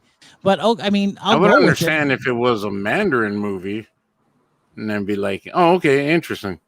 Yeah. We're going to focus on the villains. Yeah, right. So I don't understand why. So essentially in that quote, he kind of undermines Shang-Chi as the lead. You know what I mean? Which is weird. So I don't know. Maybe I'm wrong. Maybe I'm looking at it incorrectly. But the way it comes off, it sounds like he wanted to say, you can't put the Mandarin in an Iron Man movie because Iron Man is boring. Yeah, it's kind of sort of true. It is actually kind of true. It looks like also in some more interesting news, Todd. Todd. Yeah, Todd. Todd. Todd, listen to this. Imagine Comics and Spawn creator Todd McFarlane provided new details as well as some brand new artwork for the upcoming King Spawn series. Oh, nice.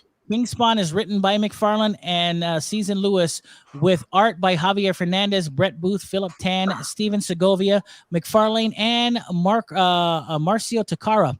The series I hope all the characters look like they're from Cal Arts.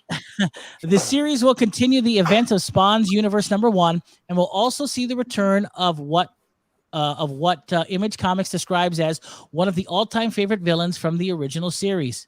However, in their press release, they kept the identity of the villain a secret. Oh, the Mandarin.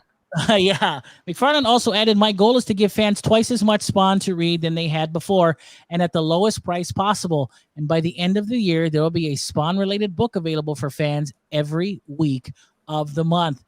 Terrible news. Oh, man. Wow. Terrible news for my wallet. Yeah. I don't know what it, I mean, whatever Barry did to me during his comic book class last semester, he made me really appreciate comic books and comic book movies from the early 90s. And it hit me with this wall of nostalgia.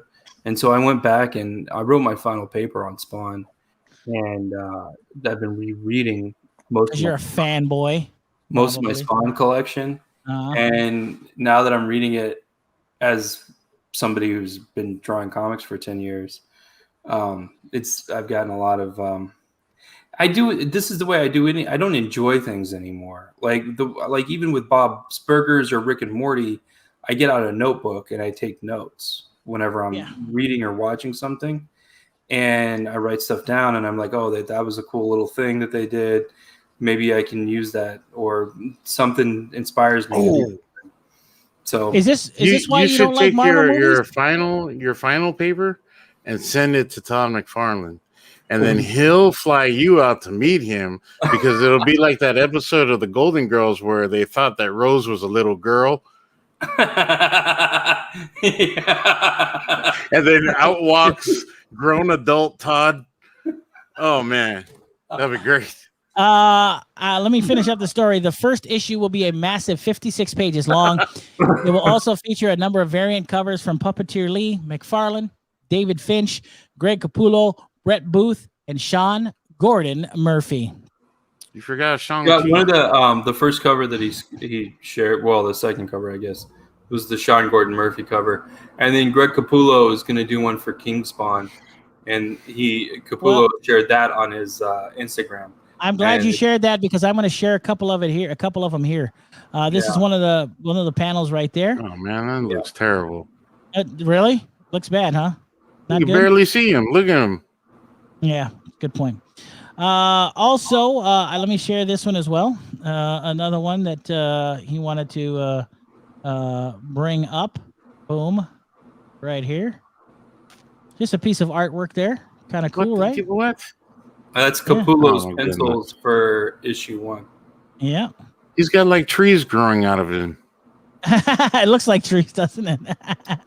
I think Very cool. I think King Spawn is one of the manifestations, and I don't know this.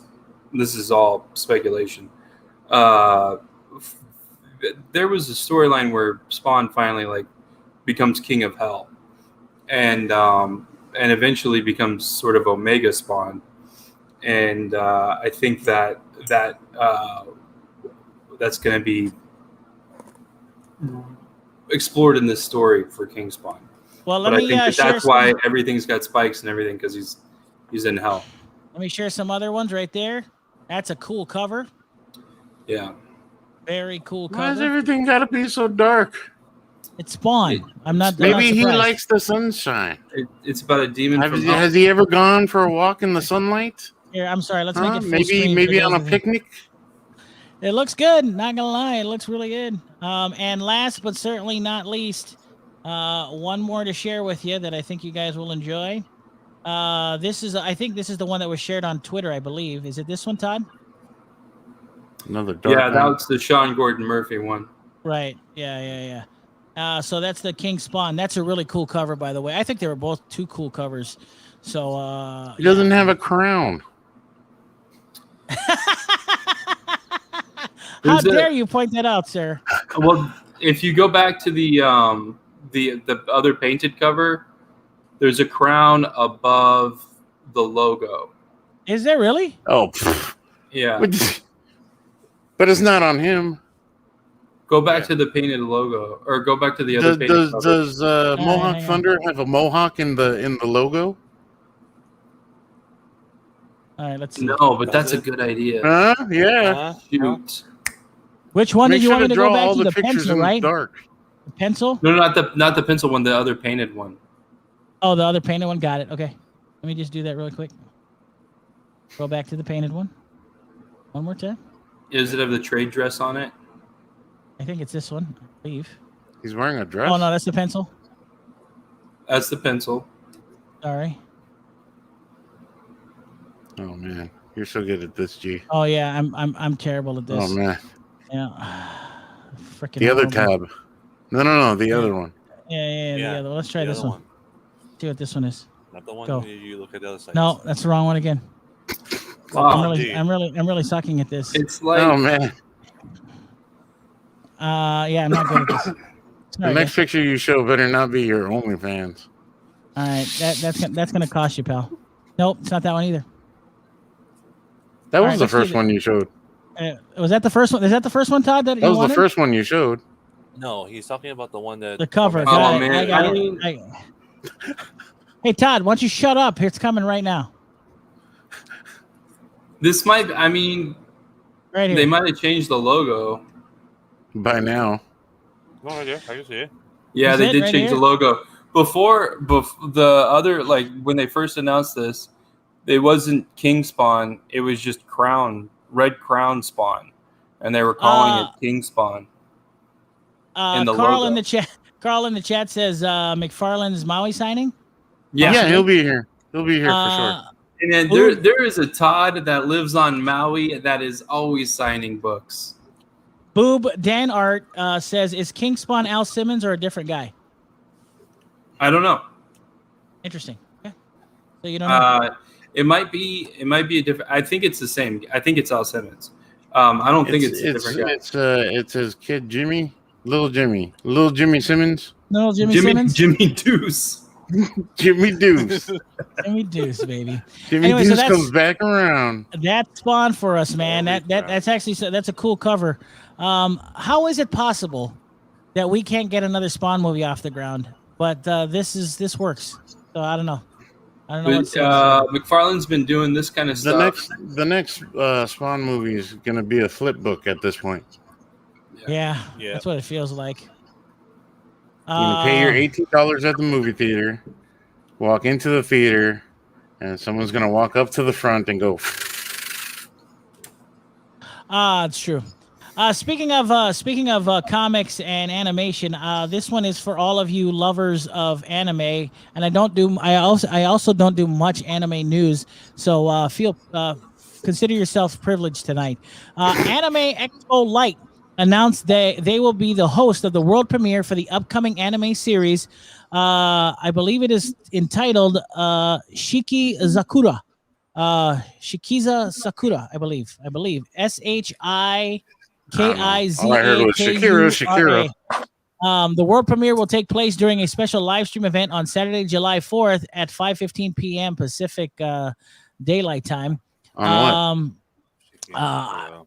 Yeah, I'm not the too sure. Shakira channel. I'm sorry, I don't even know what this is. I was more hyped. Not only will the special live stream feature the world premiere of said anime, but it'll also feature a musical performance by singer Mei Yin, as well as a Q&A session with the creator Go Kurosaki, as well as voice actors Miho Mashiro and Yudai Noda. In a press release, Anime Expo Light notes the world premiere will not be available on VOD after the presentation due to streaming rights. So if you want to catch the world premiere, you'll have to tune into the stream.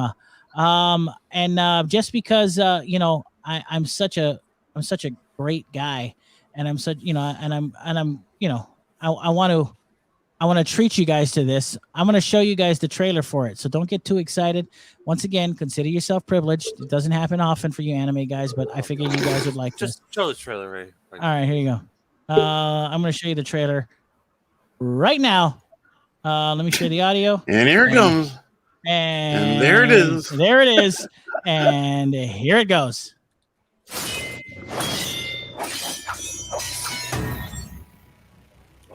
It's all in Japanese, though.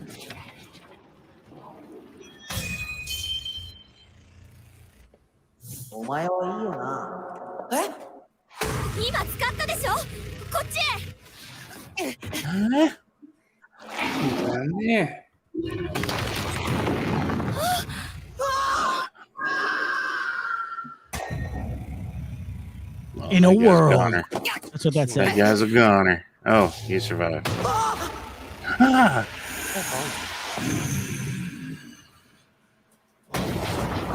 Is that a mech suit?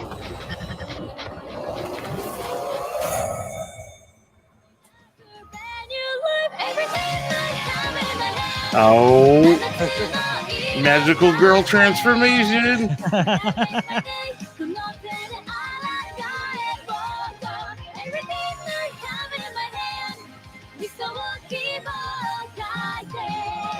Oh, interesting vantage point.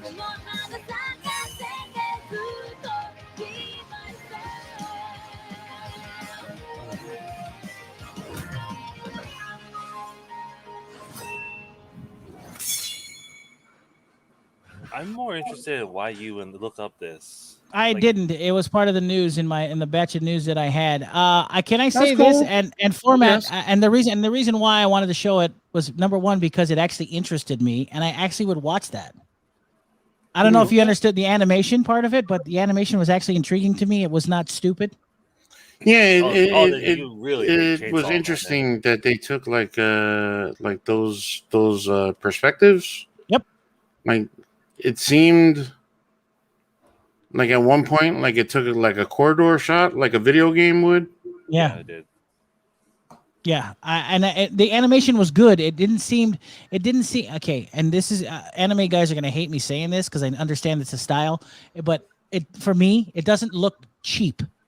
Okay, and that's no disrespect. That's just my American eyes looking at Japanese anime most of the time. For some of the stuff that's out there, it's not that bad. It's given the fact that it's bad. There's a lot of them that are made quick and stuff just to try to push to make sales and everything. I mean, you have these guys, and bear in mind, animation is not a cheap process to do. any given show could be worth like. Ask Todd. He knows. I mean, Ron Kaga could probably vouch for anything he has to do. Probably a hell of a lot of money. I don't know. I love Ron, but I don't know why I don't believe him. If you like that, G, you should watch. What is that? Uratsuki Doji, Legend of the Overfiend. That is a classic, sir. All right. I'll have you know. Do I trust him or no? Yeah, you should trust him. Yeah. He's your buddy, right? I love Ron. Is my countryman. He's my fellow Filipino countryman. I'm with him. I sort of feel like he's trying to get you to watch tentacle porn. That's what I think too. I have this feeling. I will say, give it a chance. The story and the plot may surprise you. All right. If there are any tentacles that go into any orifices of any female characters, I'm going to have a problem. Okay? So males are okay then. Okay. Or males. I'm sorry. No. You already stopped. So you're good. You already put it out there, right? You're good. You're okay to watch this. I should have specified. Son of a. All right. Well, here's the interesting thing that the other reason why I brought up this anime was because there is something that is not really known amongst like most people in America, is that manga is exploding. Yeah. It is taking over, and this is something that Todd understands. It is taking over the comic book industry in the States. It makes more money. People read those mangas. Manga. I don't know if that's true. I mean, like on Maui, it's kind of hard to tell. Maybe it is the case on the mainland, but I know like the early 2000s, that was definitely the case. Like when we still had Walden's at the mall. Yeah. There were packs of people sitting down on the ground in the manga section. Just reading. Yeah. People that were on their lunch breaks, people to cut school, people just anyone who was it was like a majority of the people that were in the bookstore had a manga book in front of them and they were reading it. So I can totally see that. But I mean, with the severe lack of bookstores that we have right now, I don't know if that's entirely true. Well, from Maui anyway. If I may, and I don't want to delve too deep, but I thought this was interesting because it's actually coming from a professional. This was actually recorded right before the pandemic. This was actually written. It was written by a Rutgers professor. And the story goes something like this. Superheroes may rule at the movies, but where comic books are sold, manga reigns supreme. Last year, the Japanese-inspired comics and graphic novels reportedly outsold old-fashioned superhero comics for the first time ever in the United States, a trend expected to continue, which it has continued. Satoru Saito, an associate professor of Japanese literature at Rutgers New Brunswick Schools of Art and Sciences, teaches courses on Japanese pop culture and anime, explore the foundations of the narrative forms and how they relate to the wider Japanese culture. Saito spoke about trends in manga and other Japanese literature that set them apart from American storytelling and helped fuel their popularity here. So how did manga and anime cross? I'm doing it on purpose, but now I'm actually doing it because I can't believe I can't get it on my. How did manga and anime crossover into the United States? Anime, Japanese-inspired cartoons, became popular in America during the 1970s with Star Blazers, an adaptation of the Japanese TV series Space Battleship Yamato with English dialogue.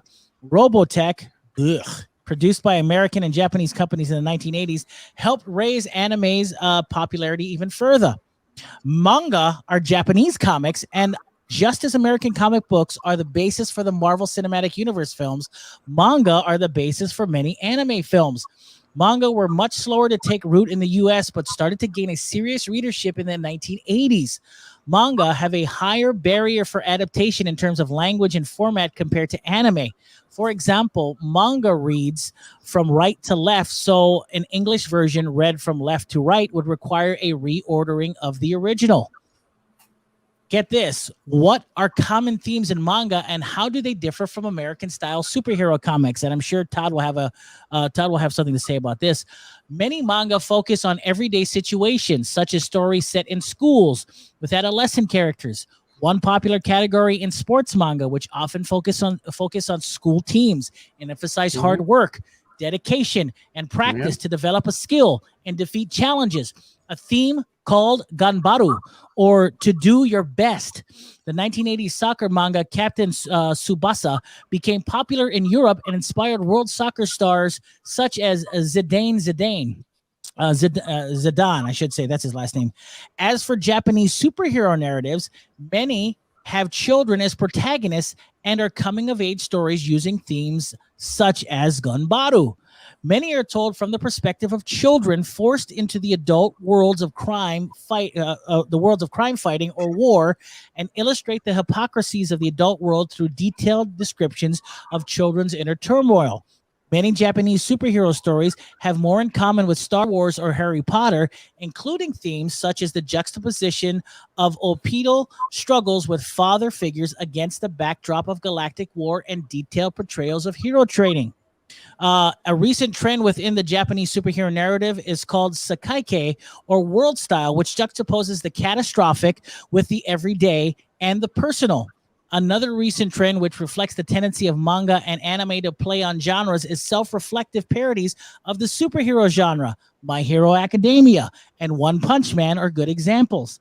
Many manga and anime also adapt stories from Japanese popular literature called light novels, including a new genre called otherworldly. These stories generally follow a specific plot line. Someone who has lost his or her way in the world, such as an office worker in a dead-end job, dies in the beginning of the story, then is reborn in another world, often with superpowers. The character can remember a past life and navigates the new world as if it were a video game, including having the ability to check vital statistics, look up menu options, wield swords, and summon wizards.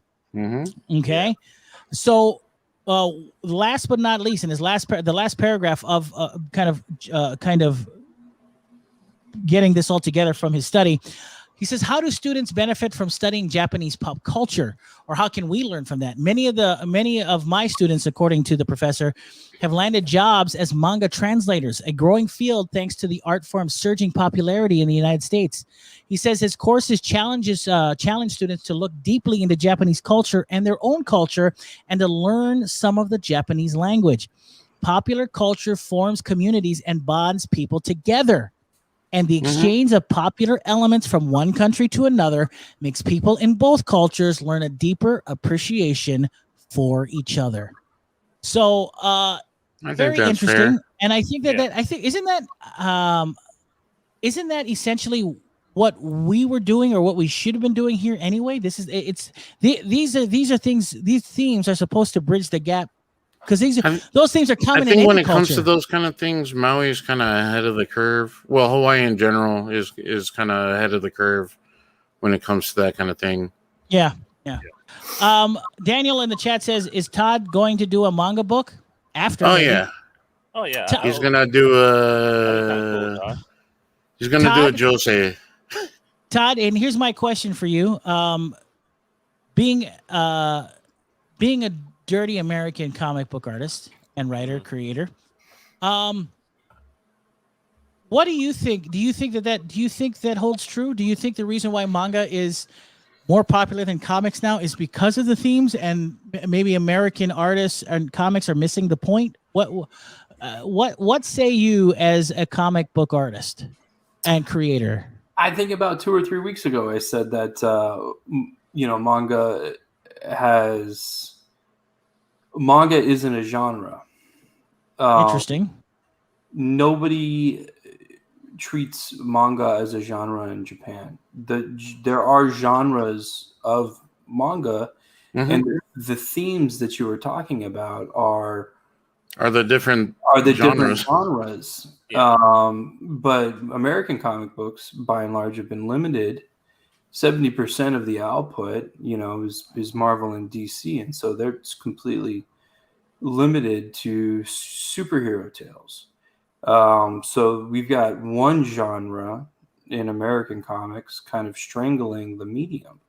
There's about 30% of the comics out there from independent guys are trying to, they're trying to branch out. They're trying to do Westerns. They're trying to do, other types of stories. But whenever DC or Marvel do other types of stories, is usually with a superhero character that has a superpower. And not everybody wants that. Kids 13, 14, 15 are not all into that power fantasy of having a superpower. Maybe they really just want to read a story about somebody that practiced really hard and became their team's soccer captain. Right. But DC and Marvel will never do a book like that because they don't think that comics like that sell. But I guarantee. Wouldn't the success of manga prove them wrong in that respect already? No, well, because they're just saying, well, that's in Japan, and everybody reads comics in Japan. Comics grew up in the 70s in Japan. That's when you got more adult dramas, and that's when you got more horror comics. I mean, before, back in the 60s and the 50s, Japanese comics was very much superhero stories or anthropomorphic cartoon characters, a la Disney. And then the art form exploded, and then it became something that was widely read for entertainment, right? To relax. So people have whatever you are into in Japan. Yeah. If as a somebody in Japan, whatever you're into, you can go into a place that sells manga and you can get what you're into. Right. Let me ask you this, Todd. How, and being an American comic book writer, we talk about it a lot, but getting to the point and being succinct as you can, how do we change those ideas here in the States? Because obviously we're taking the popularity of reading those manga are actually influencing culture here, right? So how do American writers and comic books counteract that and make themselves more, I guess, service their customers better in that respect and what they're actually looking for? They're not going to. They're going to die. They're going to die off. I think. Yeah, I have a feeling Todd is actually like point blank on this. Yeah, like they're not going to change. Yeah, like the only way they're going to see it the way you're explaining it is if they revamp everything from the ground up, and they're so set in their ways. Yeah. I don't see it even happening.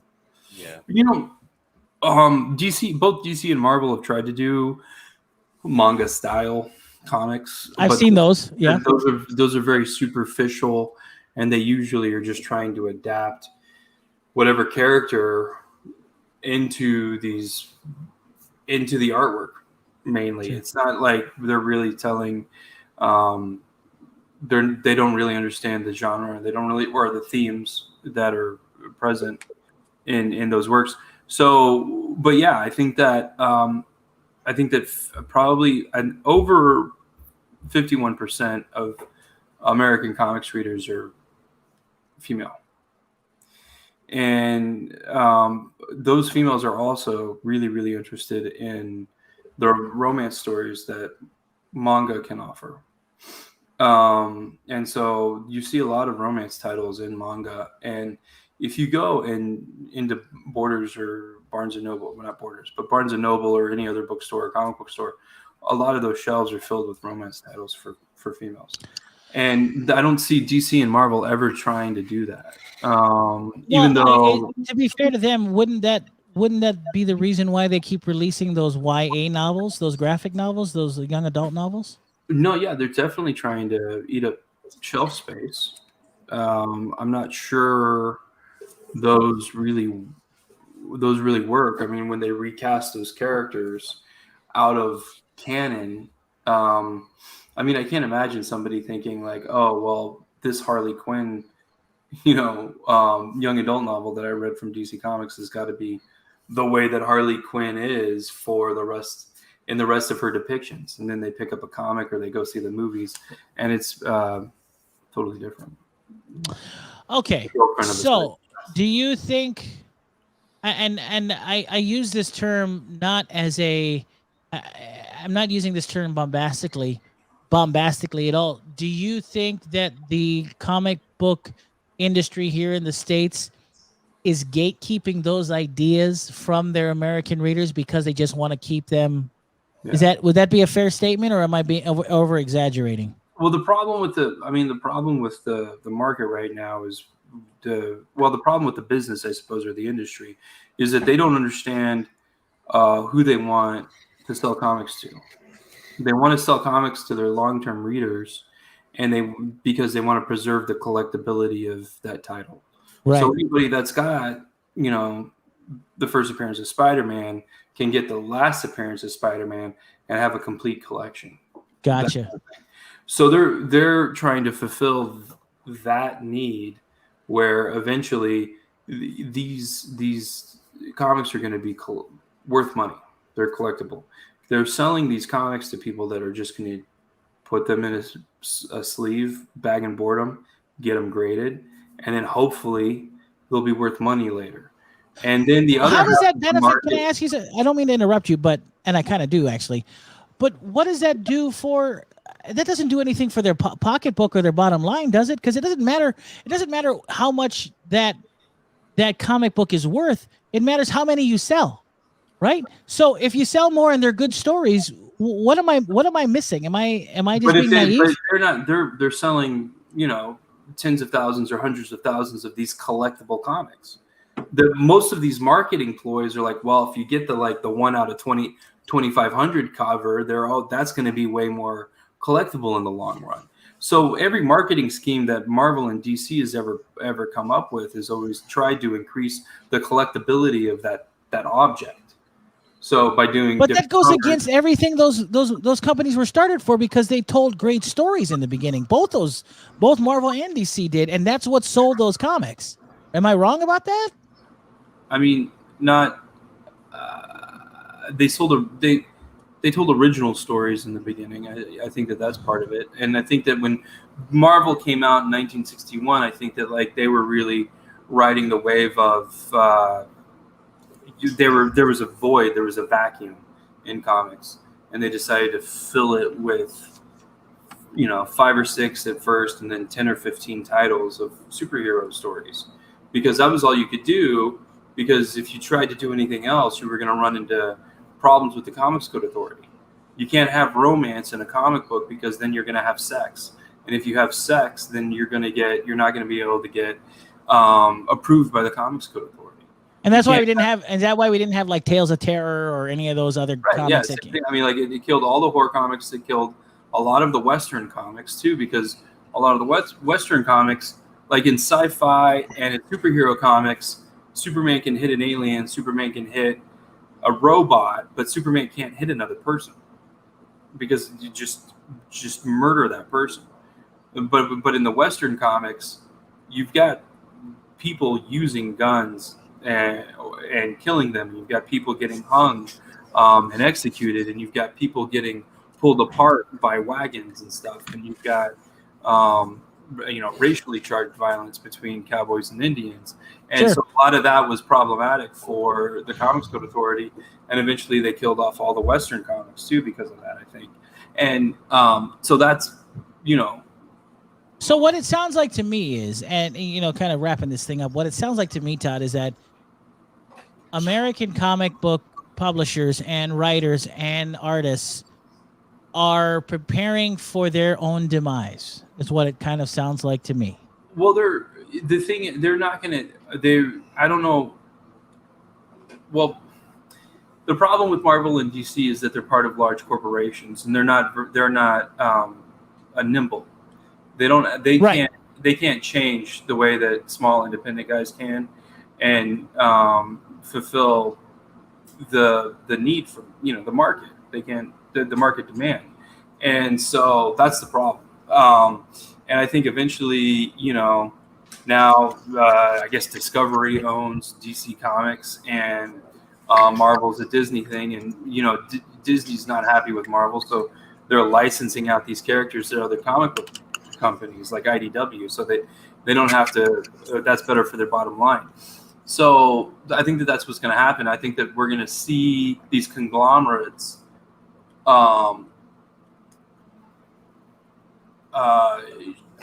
license out these franchises to the highest bidder. So Well, I think, interesting. I feel like 5 or 10 years. I think that IDW or whatever other person that can pay for it might have the Batman Superman license. Interesting. Noble Yuki in the chat, good friend of the show, says that's why things like Shonen Jump do so well in Japan. It's made to read, and this way, like a newspaper, it's all about the story. They make toys and other merch for collectability. Yeah. Which ironically enough makes complete and total sense. Why make the comic collectible? Make the comic readable. Make people enjoy the stories. I don't want to keep it in. I don't want to board and bag it. I want to get back to reading comics like I used to. That's one of the reasons why I got out of the game of comic book collecting, because it was in the 90s, in the 90s especially, at least for me, it was not about reading the stories anymore. It was about, ooh, what variant cover can I have? Ooh, is that a holographic cover? It was all about, and it was all about number ones or God forbid number 0. It was all about that crap. Yeah, and that's torturing the industry right now too. And I think that like what I said it a couple of weeks ago. I said that Marvel and DC, when DJ was on, I was thinking that like we should probably have American comics instead of doing 22 pages a month, they do 5 to 10 every other week. Right. And then you're gonna get because you can do a Shonen Jump type comic. Marvel could do their own superhero magazine, and then it's gigantic and it's got all the comics in there. And I think that will be the future of the publishing, the future of weekly comics. Well, they're going to come in catalog-sized things instead of the single issues, and then eventually we'll get the collected stories, the collected editions. So less comics, more powerful stories is what you're saying, and they actually automatically become collectible, which is kind of cool. Yeah. And if they're more powerful stories, Phormat, you know what's even better about that? Those stories can become evergreen. Oh God! Anyway, not this again. You guys say all of this about like the comics thing and what Marvel should do and what DC should do, but they can't do it. They can't. Yeah. They can't work with the timeline that manga creators have to work with. There's no way. True. Good point. So it would be nice, but it's a pipe dream. Yeah, it's a good point. And like I was saying, I don't know if you were here and heard this Phormat, but I said, it seems like we're just I blocked waiting. you guys out like ages ago. Oh, thanks. I appreciate it. Then I won't repeat what I said. Anyway, what was that? What I was saying is that I was telling Todd that it seems like comic book artists here or comic book publishers here are kind of just waiting on their own demise to happen, and they're just waiting. I can see that too. Wait, and also to answer Daniel Plagel's question, like from 10 minutes ago, what did he say? I got Kukui Project translated into Japanese, so it technically kind of is an American manga comic. If Kukui Project doesn't have speed lines in it, and someone doesn't say yata in it, it's not manga. Okay, it's got all that. I've made sure that I put a lot of speed lines in it. Does Michael do a magical girl transformation? Because that would be kind of cool. But Nika kind of does. Do any one of the female characters in Kukui Project wink and do this with the fingers? Should never do that. That is nightmare fuel, sir. Yeah, thank you. You like that? I know you guys can't see it that are listening to the podcast, but I'm doing the famous. If you could see that, if I could stand and put my leg up, I would. But I have the peace sign to my face and I'm winking at the camera. Oh, anyway, God, stop. No, I think last but Phormat's not having a heart least, attack.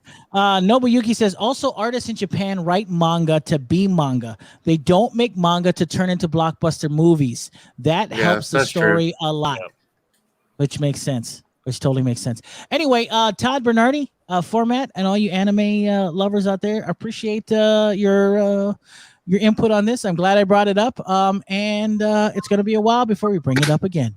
No, I'm just kidding. I know. It'll probably be within a All month. this things. Are you stealing home? What is this? Yes. I know. I don't It's know weird. what this is. Start All right. dabbing now. Doing it again. Anyway, Oh man. of course, I'll have the Blu-ray releases coming up here shortly, but I do want to let everybody know that, of course, there were some big game releases that came out this past week. One of them, of course, being Super Mario or Mario Golf Super Rush. And it is, I did play it. I've been playing it for a while, and I have to tell you guys, I'm not liking it. I can't even believe I'm saying that. One of the biggest problems with the game right now is that there's not enough content. Number two, they have this stupid thing called cross-country golf, which is absolute infuriating and garbage. You literally can play the course any way you want to, and it's all about going after 6 different holes in any direction that you want, but you are climbing hills and trying to get the ball up and over the mountain when you can't normally do that, and you're not given power-ups to do that. It's a real pain in the butt, and I hate it. And it's one of the biggest issues that I'm having with it. It doesn't even come close to the older Mario Golf games, at least now. Maybe they'll add more content later, but as of now, I'm not digging it. I'm not liking it. I don't think games get released nowadays without having DLC slated to come out in a couple months. I got to tell you that Mario Golf is maybe right now. I haven't finished the golf adventure story yet, but when it's just regular golf, it's fun. When it's the speed golf and you're with other people playing, it's fun. But the adventure mode, not that great. Cross country golf, which is in it, not that great. But it does look like a great I would like Mario a second movie. opinion, Kai. Yeah, Kai, go ahead. Yeah, he's pretty much all right on everything. But Okay, again, I would like a third opinion, Todd. Wait. For my perspective, okay, That's good. I think it's more fun if instead of playing all the extra stuff, just play with your friends, man. Which this bastard won't accept my challenges. Yeah, listen, I'm ready. I need your friend code or whatever the frick You guys Nintendo aren't uses so we can even play. friends? Oh my god, what I is said it this? multiple times, and you All right. refuse it. You know I'm gonna whoop We're Maybe- castmates and you maybe guys aren't this even sound friends. Yeah, maybe I don't have Nintendo online or whatever they call it. Maybe that's why. Jesus. all I'm hearing is excuses. You trying to get out of this. Shut So up. it's just another long list of you getting away from me from trying to challenge me on anything. Same Daniel thing says, like with Mario Kart. "Hey, we'll do that later." Daniel in the chat says, "I need he says that G needs a selfie with his tongue sticking out with a hint of drool to get the big weeb clicks and likes." I agree. I like it. I like Damn it. it, I like it, Daniel. Daniel. I like where your head's Damn, at. Daniel. Oh, man. Don't I do like that where your to us. head's at, Daniel. It's With awesome. his eyes rolling back. Oh no. Oh God, no! I don't need that. It's a haunted nightmare. No. Oh. There I'm is never also. I'm Go never. ahead, Todd. I don't. No. God. What? It's almost worse than Uzumaki. Yeah. Oh God. Yeah, well, there's also one more video game that came out called Scarlet Nexus. Scarlet Nexus is a brand new kind of action RPG that's anime as well. It's got 2 20-hour campaigns attached to it for both a male and female character. The animations are good. The combat looks really impressive. Check out the I haven't actually trailer. seen anything on that. Really? Well, would you say it's closer to like God Eater or Genshin Impact? I would say actually neither. Interestingly enough, if you can believe third? that. Oh, Kinda, no, I let me- can't let me- because it's a PS5 and the new consoles. What? It's for the next gen consoles. I don't Well, know. technically, Oh. it's for both. It's for both. Scarlet Nexus is, if I'm not mistaken, is made by. Oh man, I don't even remember who the creator. Oh, is it Bandai Namco? I believe. If I'm not, No, it might be. it's not. Is that the case? It's not. Give me a minute. I had it saved. Yeah, look it up for me, would you, pal? Yes, it is Bandai Namco. I'm absolutely right, 100%. Just for you, Phormat, I am going to I'm going to go ahead and play the trailer for you. The launch trailer. Does it have just gameplay in it? Yes, I believe it does. And okay. if it doesn't, don't kill me because I don't remember. Here it is. Right here. So here comes the flashy Scarlet Nexus. trailer that looks nothing like the actual game. All right. So far, it looks like God Eater. Here goes. Here it goes. You two handle Sonic it while I Warriors. take it Oh, she can blink. Nice.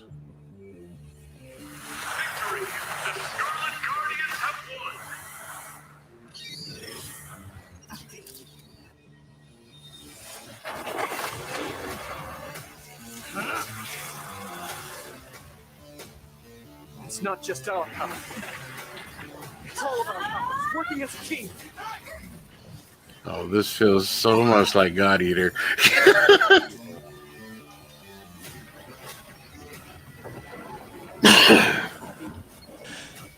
Whoa, a weed monster. You guys saw that? I did. Whoa.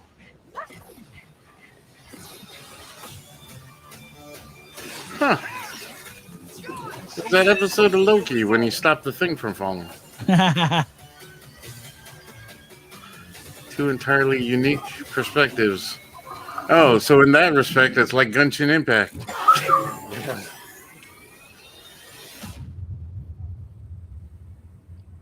Where are we? That's it. Scarlet Nexus, baby. Oh man, all that gameplay footage. Whew.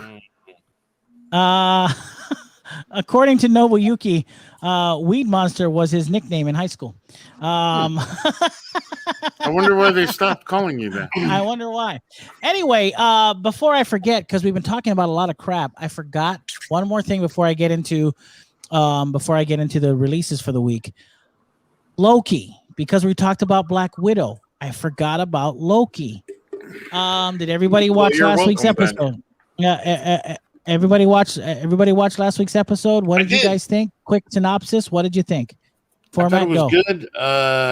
I'm surprised it wasn't the talkie episode I was expecting. Right. I really thought there was going to be an exposition dump in this episode, and it wasn't that. There was a lot more. They just sat down at tables and talked for a little while in the bar.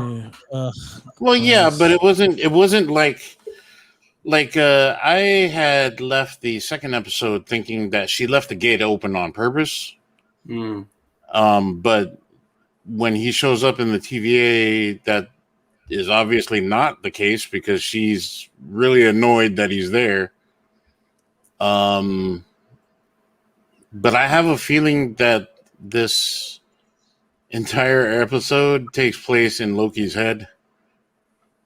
After she attempts to take over his mind, and he's like, "Yo, it's not gonna work. I'm too strong." Wow. Yeah. And I think it starts off right there. Wow. Because she explains the whole process when he asks her how her power works, and she's like, "The simple minds are easy. I just need to touch them. The stronger minds are a little more difficult because they're there and I'm there, and it takes a little more tact." Right. But yeah, I thought it was great. I thought it was good. Yeah. What did you guys think? Yeah, what do you think, Todd? Did you enjoy it? Yeah. Wow, you enjoyed it? Wow, unbelievable. I mean, I'm not gonna hate on it. I like this a little bit better than Falcon and Winter Soldier. I might even like it more than WandaVision. WandaVision. I like Vision. So it's tough for me to dislike that character. It'd be tough to I'm not a big fan of Loki. I'm not like I get why people are into this character and Tom Hiddleston. You don't like shape shifting bad guys? No, I mean, I just don't. We met him as a bad guy. Then he became the ultimate bad guy for the first Avengers movie. He was the big bad, and then I'm not totally sold on this anti-hero Loki guy. That's fair. I can get behind that. I agree with that kind of. Yeah. So, but I think it's a compelling television. I think that I want to see where it goes. And, Nice. I'll pass my judgment. All right, sounds good. We got 3 more episodes left. It's only going to be 6, right? Is it 6 or 8? It's only 6. Kai, do you have any? Of course, tonight's episode. We already have tonight's episode that we're going to talk about next week. It just dropped about an hour ago, and we'll talk about that next week. Kai, what did you think? Did you watch it? I just kind of watched it today because I've been pretty busy lately. I kind of okay with it. I wasn't too fond of most of it.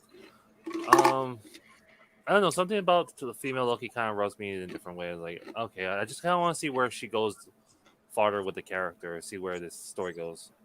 Gotcha. All right. Well, I color me unimpressed as well. I am okay with it. I hope these last 3 Hey, are Kai, good. Yeah. do me a favor. What? Google Sylvie Rushton. Okay. Hold on. And then yeah. That'll give you something to mess with your brain while we continue the show. Go ahead, G. All right, sweet. Thank you. I appreciate it. Let's get right into it now. Loki, of course, watch tonight. We'll talk about it next week on the show. But let's find out what's new in the world of Blu-ray releases for the week. To be fair, there's not much, so I've only got a couple of them that we're going to talk about, and then we're done. The first one that I want to talk about, and actually pretty much the only one that even comes out today, is Willy Wonka and the Chocolate Factory in 4K. Again? Willy Wonka and the Chocolate Factory, the Gene Wilder one, never has been released in 4K, so it's been remastered in 4K. Very excited for that. Cannot wait to see that. What am I talking about? I've seen Willy Wonka and the Chocolate Factory. You've never seen it? I want to Oh see my the four. goodness. I want to see the 4K. Crazy. Yeah, I want to see the 4K cut of it, or the 4K remastering. I'm kind of excited for it. So that'll be fun. And yeah, that's pretty much it. And, if you like Bleach, Bleach Set 11 from 2010 to 2011 is out on Blu-ray today as well. Nice. So yeah, so you can check that out too. Of course, next week is going to be July, so we're going to be talking about some July movies, which are going to be a lot of fun. New movies coming out July 2021. And we've got a full list of movies that shall be coming out. If I'm not mistaken, next week, gentlemen, is the 4K release of Scott Pilgrim versus the World, but we'll talk about that next week. And also the If only 4K. we had someone on the show that could maybe make a, reference to said movie. Yeah, I know. Todd? Anything? I don't know what you guys are talking about. All right, fine. Nope. We'll just wait till next week. And next week. Are you talking about my shirt? Well, not Maybe. anymore. Not anymore since you screwed it up. Also, by the way, the only reason why I brought Scott Pilgrim up next week is because there's an even bigger movie, which I won't announce till next week, which I'm super, super excited for. Is it Nobody? Oh, no, that's already come out. I already have that. It came out already? It already came out. Nobody's out. Hey, Kai, it came out already.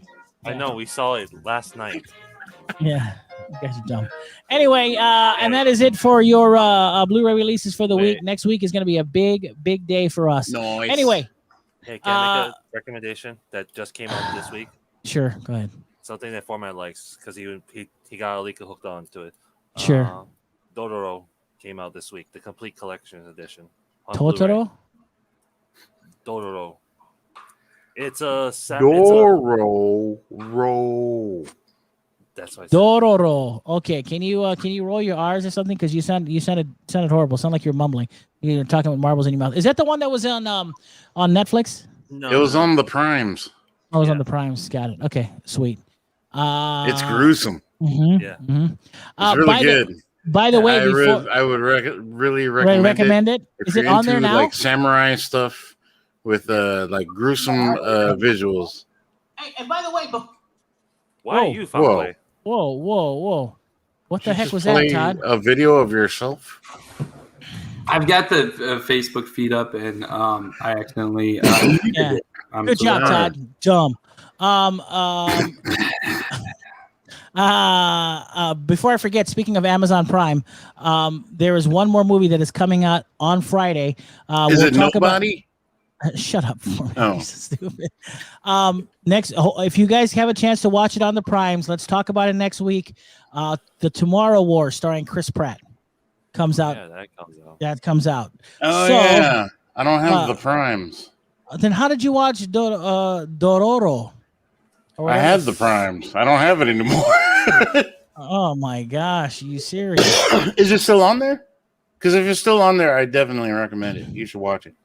Dororo is in Japan's Warring States period. Lord Daigo Kagemitsu That bit makes a one. pact with 12 demons, offering them his unborn son in exchange. Yeah. Wow, that guy sounds Family like friendly for sure. that guy sounds like a jerk. What he sounds like. Well, someone you can model yourself after. Actually. Oh, Yeah. wow, that's true. I'm kind of I have it. It's in my watch list already. Oh, see, Okay. I must Yeah. have told you about it already. You might have, sir. You might have. Yeah. First episode is called "The Story of Daigo," and I guess this came out in 2019. Yes, So- you Yeah. did. Yeah. I told you 2 years ago. And you Sweet. still So didn't I totally watch it. missed it. All right. Anyway, we are out of time, boys and girls. Make sure you guys tune in next week. We'll talk about the Tomorrow War starring Chris Pratt. The big summer movie for Amazon Prime's service. So we can check on that as well. We'll talk about Loki next week as well, and of course comic books that are coming out next week too. Comics anything books. Comics books. Nice. Todd, anything you'd like to add before we get the hell out of here? No. Thank God. Kai, what about you? Bananas. Fantastic. Phormat, anything you'd like to add before we get out of here? Go out and buy Dr. Disrespect's book. Oh yeah. Oh, yes. Violent Speed Momentum. Violent speed momentum. Yeah, I didn't want to buy his book. I wanted to listen to the audio book of him reading it. Is he reading it? Oh, He my reads it. goodness. Oh, okay. Now I gotta listen to that. Okay, can I be honest with you? What? It's not as good as I thought it was going to be. Oh, him But reading it. go ahead and listen to the preview. Oh, you did listen to it though. Yeah, I did. Oh, Listen okay. to the preview I was gonna And- buy the book and or listen to find the, the book. listen to the audio book and We listen tried to the Target. preview. We tried Walmart. We're gonna try an actual bookstore, All right. Well, listen to the audio sample of it. It's and on then the it's on, interwebs. it's on Google right now. It's on Google's Books platform. It's on Apple's Books platform. It's on Barnes and Noble's Books platform. Listen to the preview there of the you go. audio.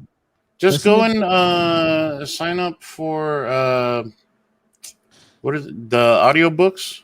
Yeah. Is that what it's called? The program? Yeah. I think No, Audible. Audible. Sign Audible. up for Audible for the free trial. Get your one free book. Download that that one. book. They let you Yeah. keep it if you cancel the sub. So there you go. Enjoy.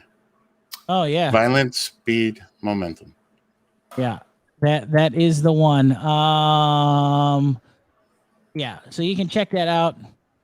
I imagine it's him just saying 2-time over and over. It's he is the 2-time. So Back to anyway. back. Back to back. Well, I can. Well, if you want. I don't want to get a DMCA strike. Oh, would we? Doc we will might. come after you, man. Oh, they might. He might. Doc will come after me. Go to audible.com and check What out the was the sample. name It's of like his 5 book minutes long. again? Huh? Violent Speed Momentum. Yeah, I mean, he'll probably come after you if that's the name of it.